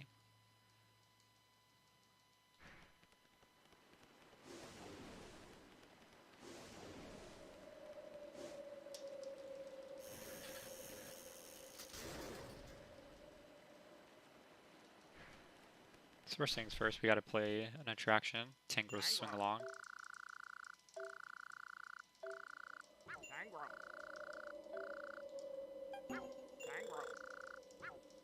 We played this with Right Shoes. Right Shoes is the best Pokemon we have. Fucking menu. So you're gonna notice that the bonus time is 28.8. The goal is 40. We're gonna destroy that. Or the game could not take my input. Sick meme. Oh my goodness.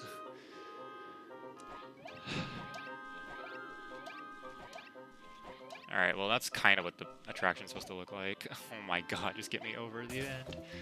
At extra 10 seconds. The game did not take my swing input, so I got wrecked. That was the worst example. You can do that really fast. You can do that in like 6 seconds if you're good. I'm not good at swing along. I got destroyed there. I even practiced that too. I'm kind of mad.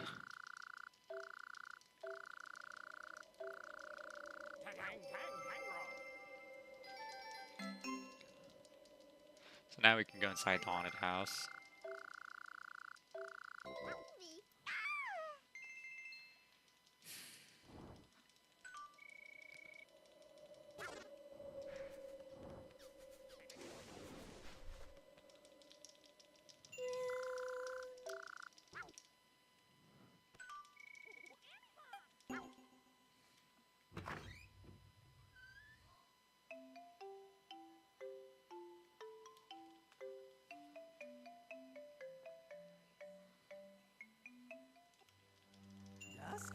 Tesla's gonna be our tour guide.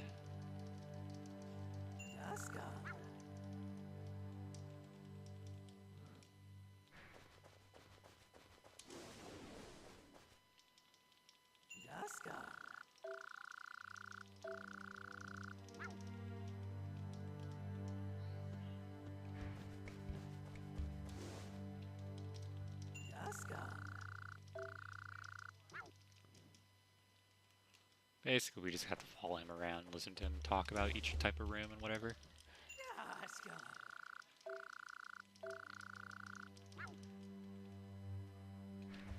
Turn around, go talk to Ghastly, and Ghastly's like, come upstairs, I'll show you a room that's never been opened before. Which is a lie.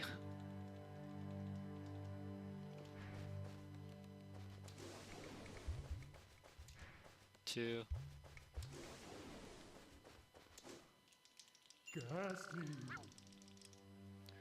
Now we get to sit through this long cutscene of all the doors opening one by one. We get to do this 3 times, mind you.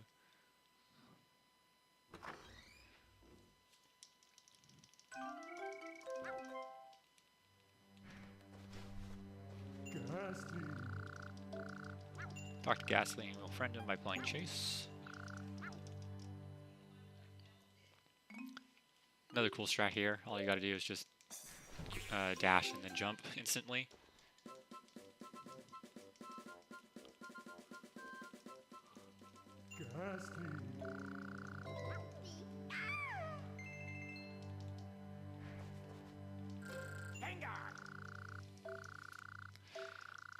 So, Gengar, talk to him, blah blah blah. The reason why I said this technically was a lie, that the room's never been opened for, is because there's a vase in the corner of this room where you can get a Voltorb. So unless they built a room around the Voltorb that was stuck in the vase, the Voltorb opened the door and got in somehow.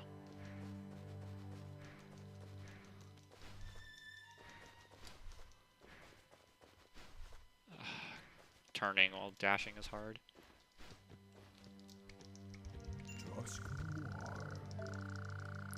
So this is just North Speed Slam. So my mic's probably gonna make a bunch of noise here.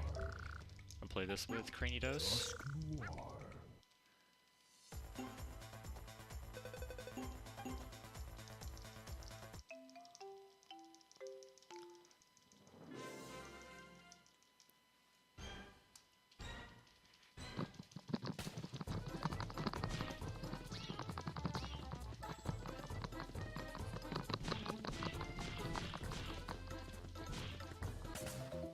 That was a really bad pattern. That game's randomly generated the hurdles and the Spinneracks. A lot of hurdles close together is bad. And then you can get 3 Spinneracks. I got 2, which is the best. If you're extremely unlucky, you'll get 4 Spinneracks. 3 happens every now and then.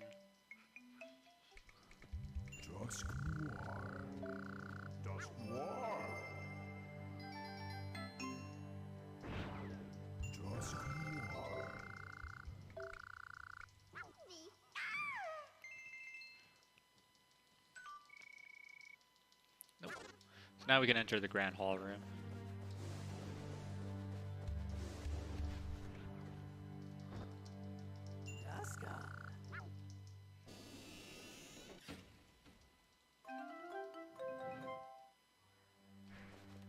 Can I go in the room, maybe? Thanks.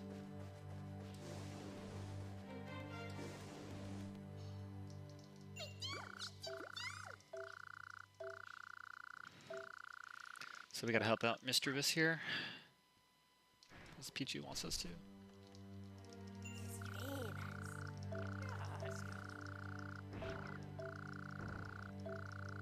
So we need to go get bread from Spinnerack all the way on the other side of the haunted house, so they can fix the piano in order to get Miss Magius to come back out. 3.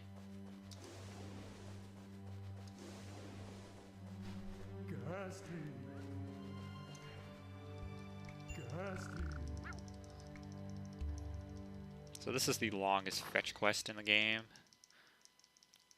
Any stream announcements, now would be the time as soon as I start it. Got one more thing to do before I start it though, and that's friending Abra, whom you friend just by talking to. I didn't jump because it didn't take my inputs twice. I pressed the 2 button twice and it did not give me it. Wiimotes suck. You should sleep when you're sleepy. So there's the Breloom. He's a battle and you just cannot use Thunderbolt on him.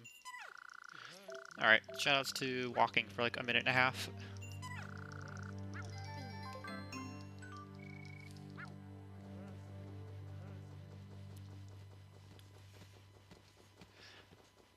That's why I said stream announcements, boyo.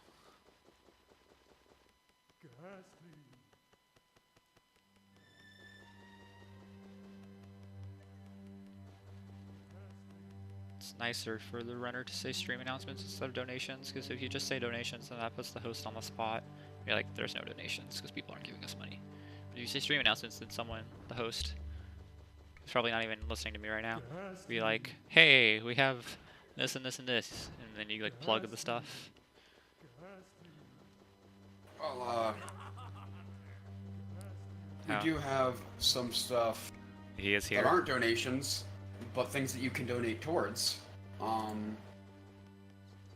So we do have a Hello Kitty Roller Rescue, and it's a donation incentive to play as Hello Kitty in a swimsuit. If you want to see that, it's a thing, as well as a few bid wars between Mario Kart 64, which is which character to play as, and the Grand Chief Saga bid war, which is a which girl. Currently, for the Mario Kart 64, Yoshi is winning by 1 cent over Toad, with Peach lagging behind only by 40 seconds. 40 seconds. 40 cents from Yoshi. I think those were almost words. 46, 40 seconds, 40 cents. 40. Same thing. They all mean the same word. But right now, Laramie is winning for the Grand Stream Saga Which Girl Bid War, so. Yeah, that's how it is. You guys should donate, by the way.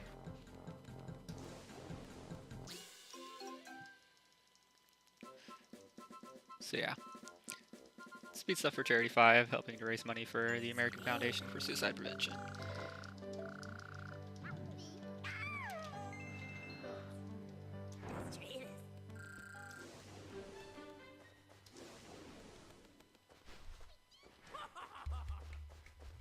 So now we can get into the library and go talk to Miss Magius, but we're actually not going to talk to Miss Magius for a little bit. We need to go find the zone leader. So we need to find a book if it's in the book cap, or the bookcase. And convenient enough, there's a book across the room in a Sableye's hand. This is the 3rd quiz of the game.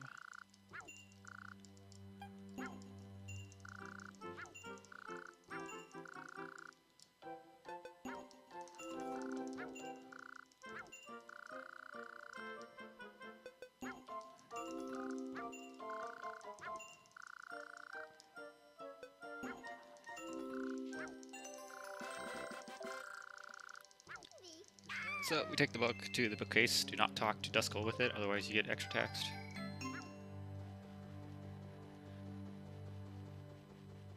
Also, the bookcase has a key on the cover, because it's the key to solving the puzzle. Eh? Eh?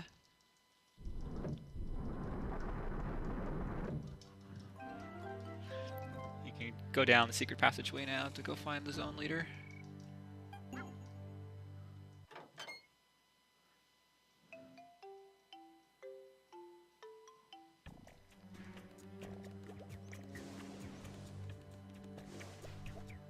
Which is Rotom, or Rotom, however you want to pronounce it. And this is Rotom's Spooky Shoot 'em Up, which is one of the worst attractions ever made. You also need 65 friends to play this attraction. We have like 68 or something. We're gonna play this with Abra, because Abra is awesome. Abra's bonus and goal are exactly 5,000. You have to point the Wiimote at the screen. Ghastlies are 100, Haunters are 300, Rotoms are worth 1,000. You have to hit Haunters and Rotoms twice with Abra to get them.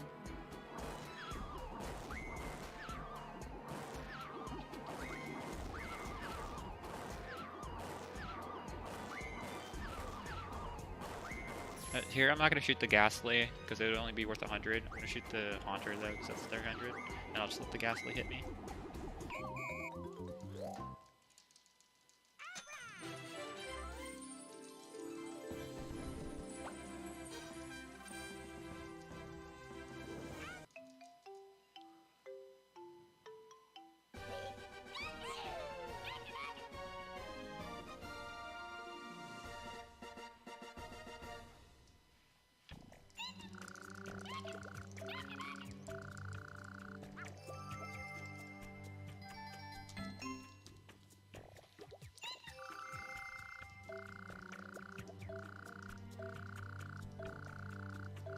Rotom won't even be our friend until we beat the bonus that hit all the bonuses at this attraction, which is annoying. So, whatever, screw you.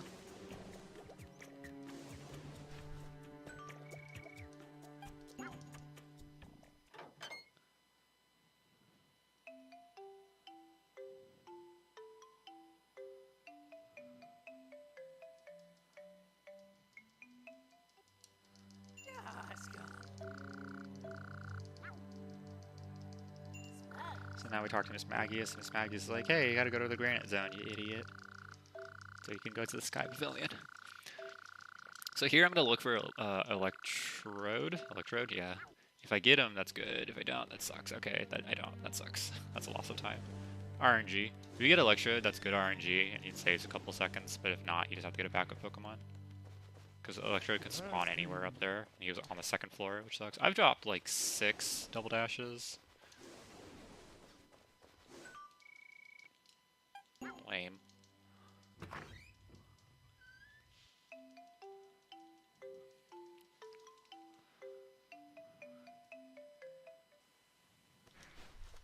So, Dr. Driftland. Run into this tree over here on this side, and that drops down Kakuna. Talk to Kakuna. And then the extra Pokemon is on the other side, in the other tree, Metapod. Electro just has like 3 text boxes less than Metapod or something like that. It's just saves a couple seconds. And then like a couple seconds of movement, because you have to move all the way across from one tree to the other.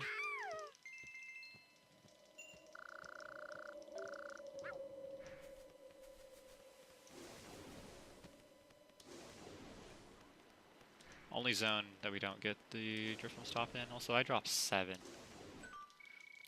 7 double dashes. That's not good. But now we can get our final dash upgrade and move on towards one of the last zones in the game. And the treehouse has been completed now. Awesome work by Chikorita over the course of the past 2 hours.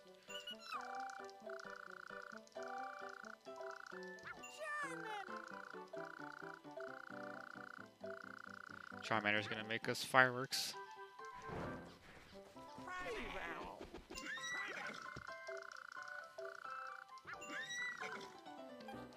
And then we have 45 left over, which is exactly as planned, because we need 40 for an upcoming attraction. And then 5 are just left over because of how berry counts work.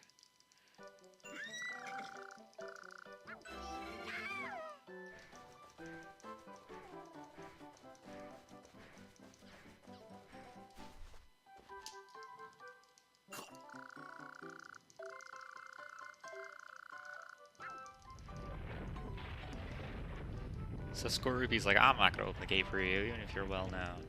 And then the sky starts falling, and then Chukuru's like, get on with it. And Scorpio's like, maybe I should let him pass.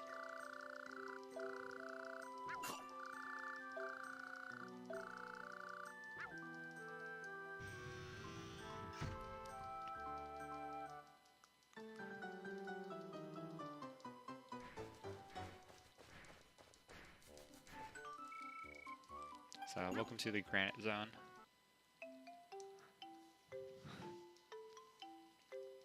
I'm bringing you an entire event. Shut up.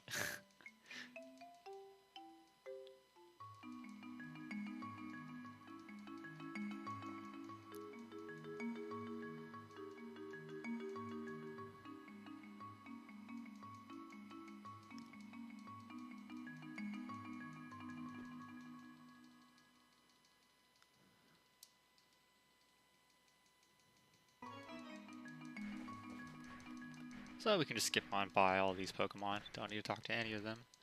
I'll run up all the way up to Charizard.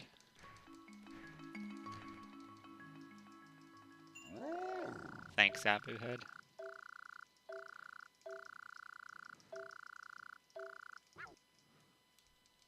So the attraction is over here with Absol. This is Absol's Hurdle Bounce. Absol. I'm gonna go for a hard strat here, Absol. just so I can try and get a gold out of this run. Absol. Play with Ponyta. Ponyta's pretty fast. So we don't need any more bonuses, but it's kind of hard to get the goal here without getting the bonus. So I'm gonna try my best.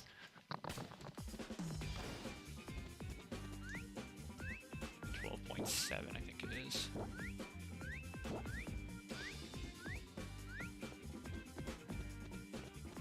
Damn it, I didn't slow down soon enough. If you don't get the bonus here, you save a couple seconds, but it's kind of hard because you have to hit one of the hurdles. If you hit 2, then you go too slow and you like barely miss the goal. But you have to start slowing down like before the last hurdle, and I didn't start slowing down soon enough. I lost a couple seconds there.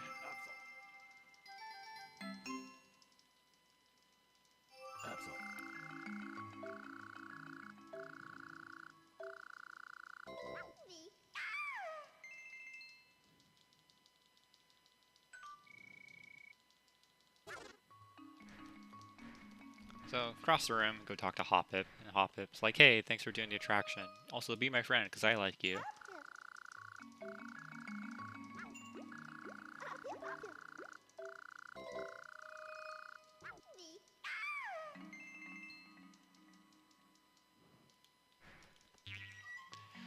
Hit the switch to turn the turn bridge, so we can cross it.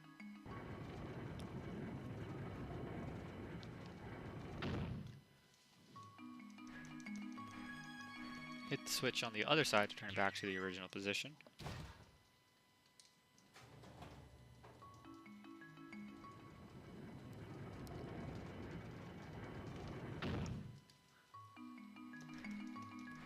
And then run up the ramp. Here, over here, we have Flygon, who tells us that we need to get 3 secret passwords to open the Promise Gate. Or secret words, not passwords. So we're gonna go around the outside on this super sketchy wooden plank bridge with no barriers on the edge so we can fall off to our death. And have a battle with a Blastoise. So once you upgrade your dash to all the way to level 3, you do 1.5 base with the dash, so we basically never use Thunderbolt again. Just sidestepping and dash.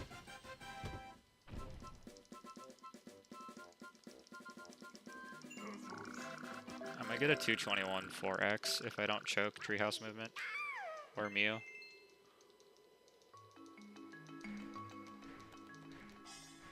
If I don't get a 221, I'm going to be pissed. My best possible time right now is a 221.30, but I've already made a couple of mistakes, so probably 221.43 or something like that. I'm going to skip past the Skorupi. You don't need to talk to him right now. Just run up these slopes. Because basically what you're doing right here is just doing what Skorupi wants you to do anyways, which is hit the secret switch on the other side of the jumping platform, or the jumping puzzle.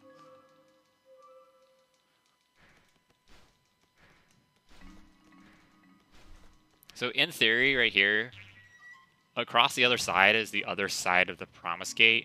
So if there was a way to make that jump, which allegedly there is, you could do what's known as password skip, which would save like 5 minutes, but you would lose about 3 just from all the friends you would have to make up for that.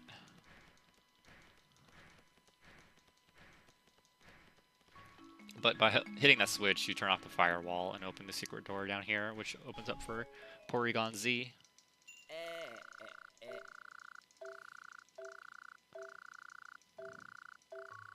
So this is the last quiz of the game. Thankfully. I hate quizzes. I promise. Skorupi. Nice placements. Venusaur. 332 is pretty bad. So the first word is to love. Or love. To love is to care.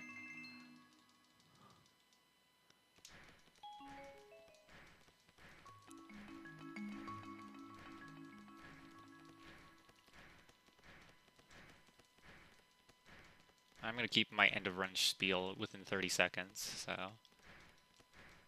cut me short. Talk to Skorupi now, and then he'll be like, alright, thanks for making it, you can be my friend.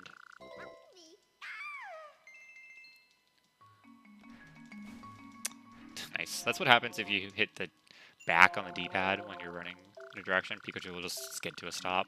That was all camera right there. This bronze will block you from going on until you know a secret word. So once you know the word love, you can move on.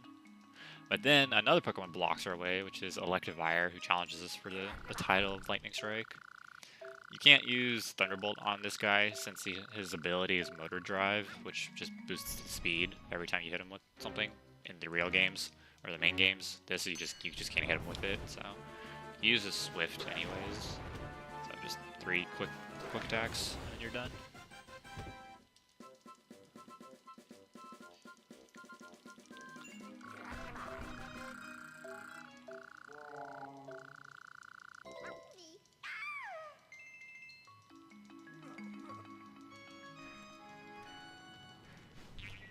Run up the pyramid, jump into the switch with momentum. That turns off the firewall here.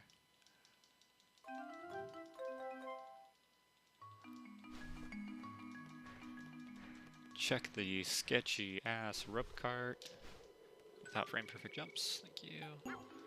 This stupid rope cart that's just nailed in planks. Sketchy, sketchy. And then talk to Togekiss way the heck out here in the middle of nowhere for the second password, or second word. And this is the second obstacle hop, if you remember what that's like.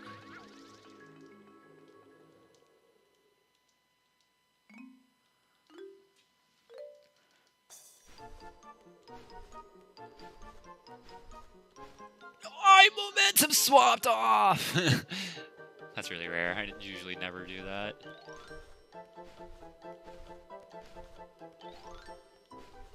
I haven't fallen on this in a long time. I just momentum swapped right off the platform.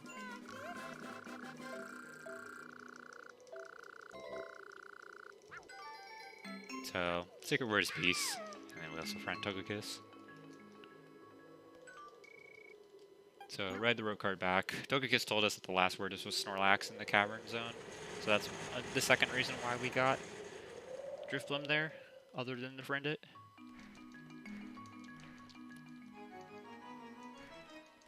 Silly mistake, cost me like 5 seconds. So again, 221 4x or something like that. Maybe a 221 5x now. because I'm a baddie. To be fair, I haven't ran this game in like a month, so oh well.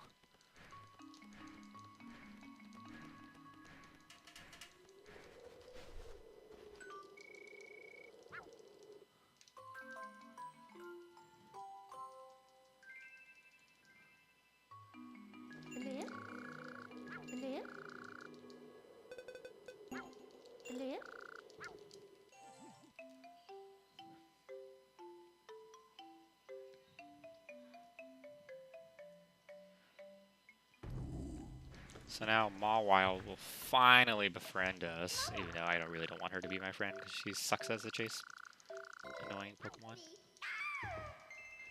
And then we just talk to Snorlax for the third word.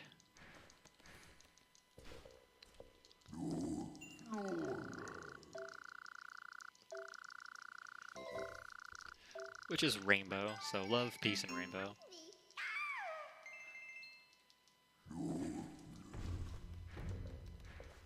Turn, Pikachu. I could have just jumped. Jumping would have been faster there.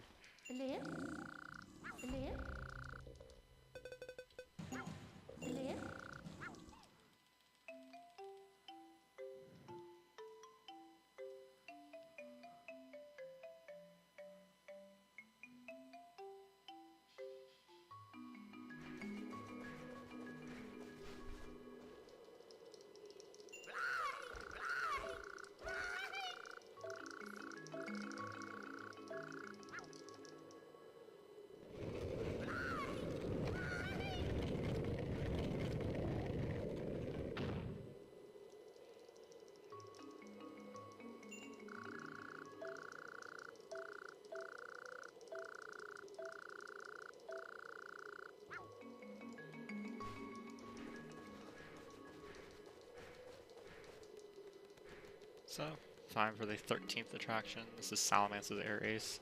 I believe you need 80 friends at this point, and we have that.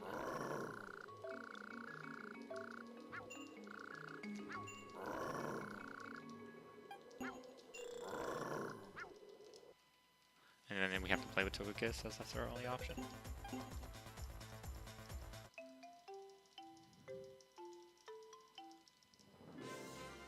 And then, since the bonus is less than the goal, we have to get the bonus by getting the goal. Blues are worth 100, orange is worth 300, gold is worth 1,000. You can hit the 2 button to use a move. This is Air Cutter or Whirlwind or something.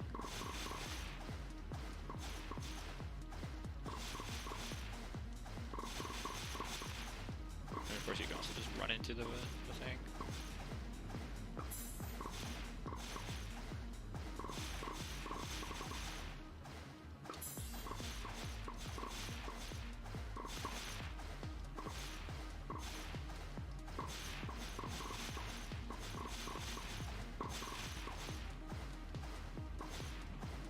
I didn't get the 300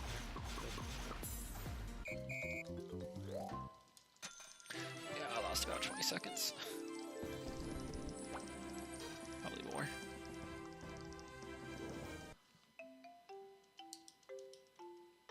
I might not get 221 with this run if I choke Treehouse or anything on Mew.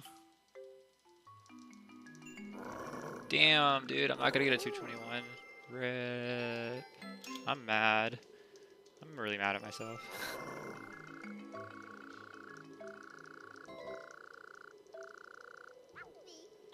20 freaking 4 seconds, dude.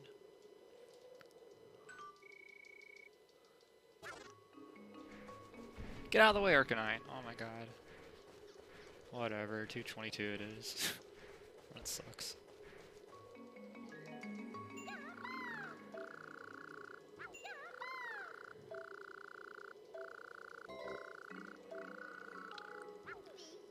Bad thing is I'll still get sub second place by like 13 seconds.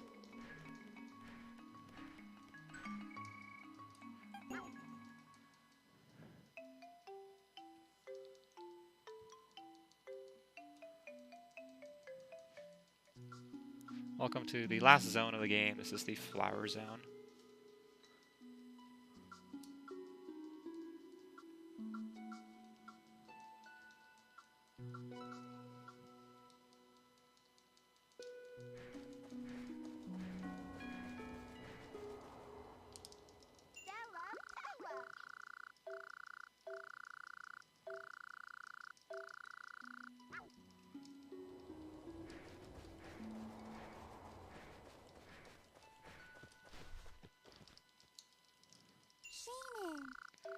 So Shaman's like, what's up? You want to go to Sky Pavilion? Well, we can't because we need the mirror. So normally you would talk to Marie up there and be like, yo, go back to the meeting place, but we already know that, so. Final Driftbloom ride right here of the run. Say goodbye to Driftbloom.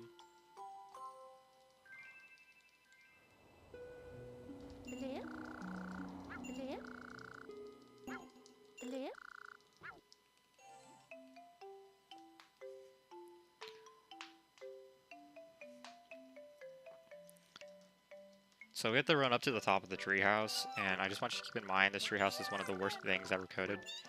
There's a joke in the park community that there's no such thing as good treehouse movement.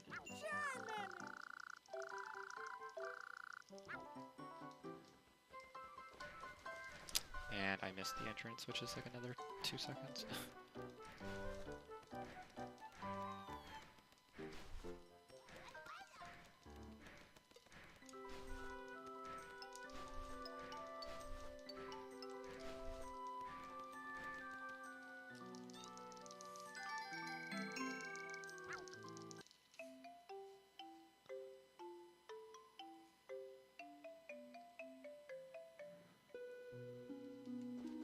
Nice 90-degree turn there, Pikachu. It's not what I buffered. We gotta take this mirror, which doesn't even show Pikachu's reflection, up to the dais.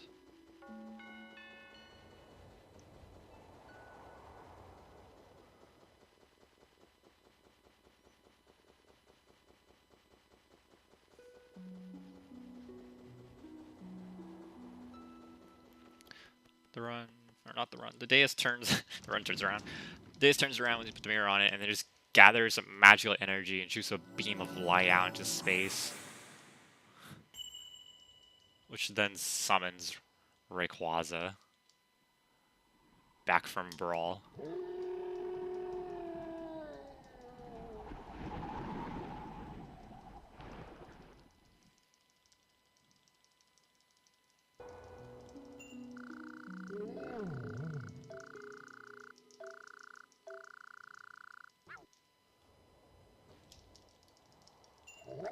Oh, this is Rayquaza's balloon panic.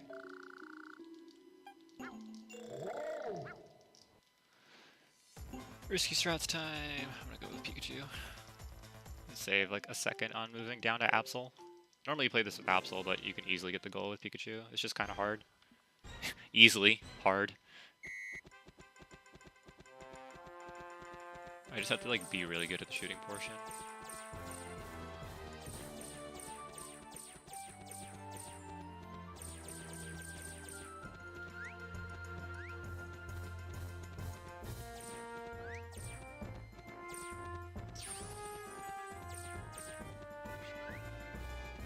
If you fall off, you lose a lot, and if you hit the Voltorbs or the Electrodes, you lose a lot as well.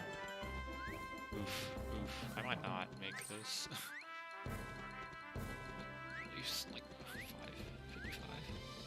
That's kind of rough. I wanted like 6.5, but as long as I hit everything, it should be good. It's just kind of hard with the smaller target.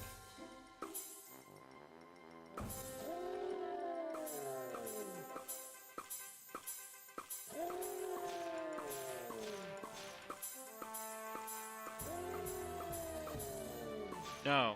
Okay, I missed the 300. Oh shit.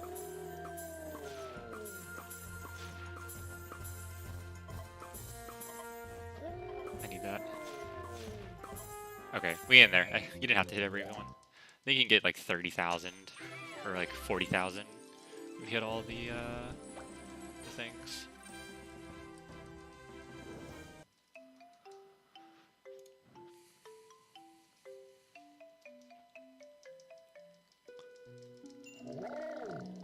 It's really hard to do with Pikachu. You can easily do it with Absol.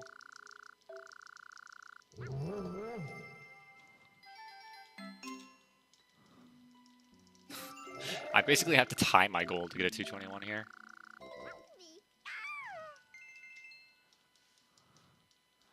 Rip. 221 or 222.04 is what I'm gonna guess. Because there's RNG right here with Blossom, and then movement with Mew always sucks.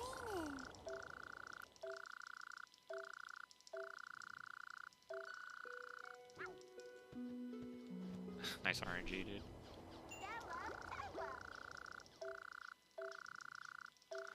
I love how it's just like the watering can, not the water in it.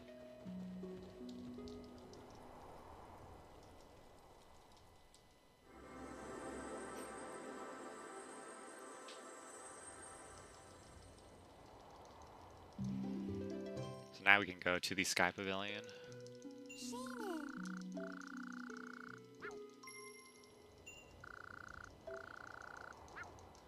So Shaman changes to the Sky form. Shoutouts to Explorers of Sky.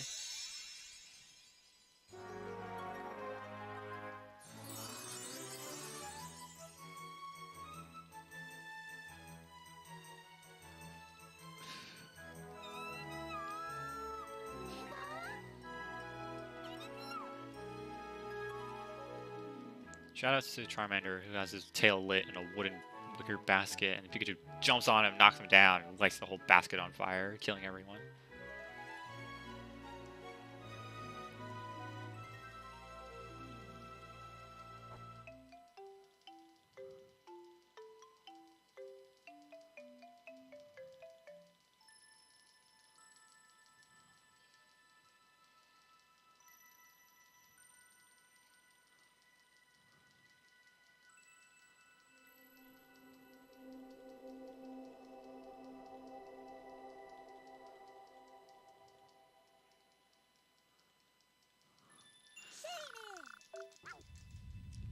So now we gotta find Mew. So there is a skill game that we never play. It's called Hide and Seek. It's just what it sounds like. Pokemon hides, you have to find them. They will like cry out so you can hear them.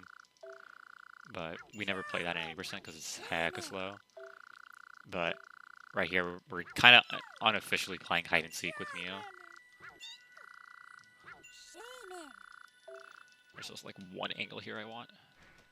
Yeah, I got it. Oh, I didn't make the jump. Okay, well, 222, 15. Oh my god, I'm really sad right now, dude.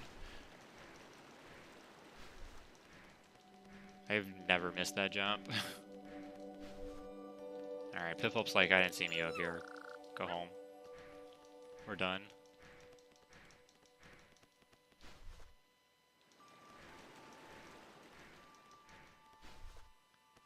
I jumped way too soon there. Piplup down here is like, hey, get back up there. I mean, I've always been here.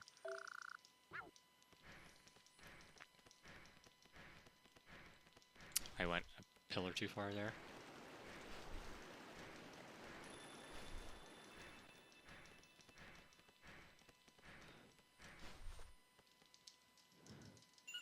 Alright, and then quote-unquote Piplup's like, you found Mew! Shoutouts to Mew Mew Mew.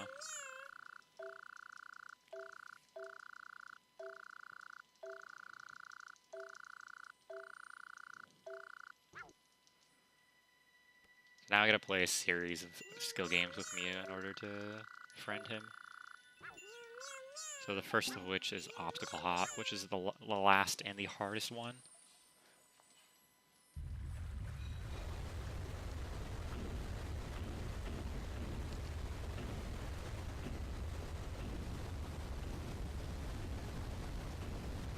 Falling here, it loses a lot of time.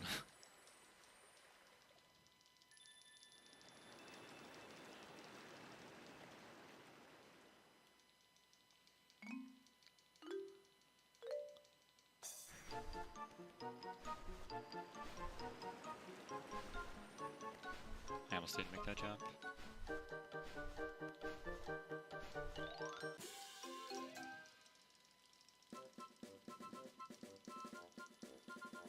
So once you do that, now we play a bunch of battles. And the first of which is with Magmortar.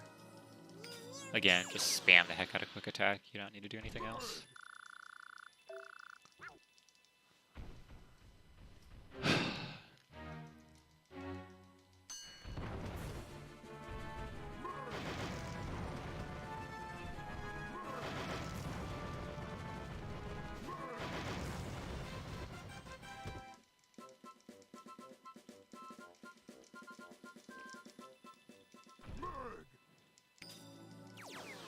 And then second up, you'll go Garchomp, so you can't use Thunderbolt even if you wanted to. He'll use Giga Impact, so you have to kind of run away for like a second and then like run back and hit him. You could afford to be hit once by like any of these moves. What am I doing?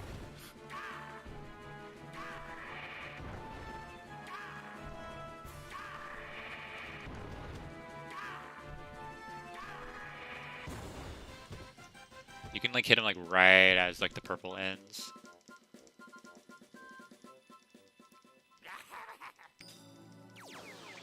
And then last but not least, Mew's favorite, Tyranitar. We'll use like Dark Pulse or something when far away, and then an Earthquake when you're close.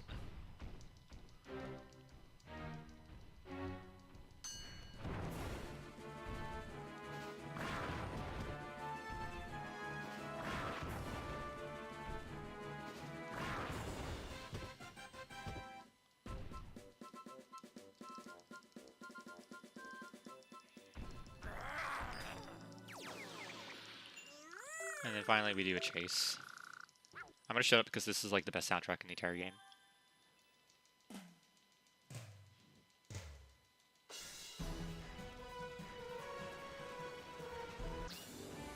And that's the only part you'll ever hear of it. Time's coming up pretty soon after I re-talk to Mew. I'll count it down. This one sucked. Cannot believe I'm getting a 222. I'm really sad. Funnily enough, I'm still beating second place.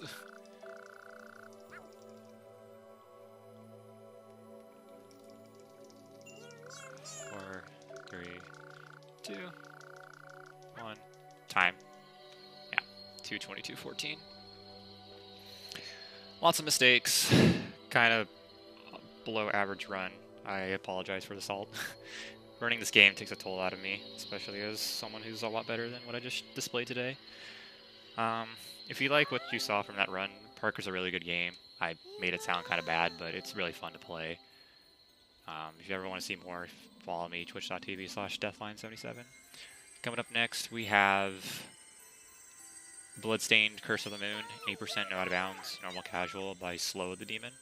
So be hyped for that. Thanks everyone for watching, and I hope you guys continue to help support AFSP, the American Foundation for Suicide Prevention. Yeah.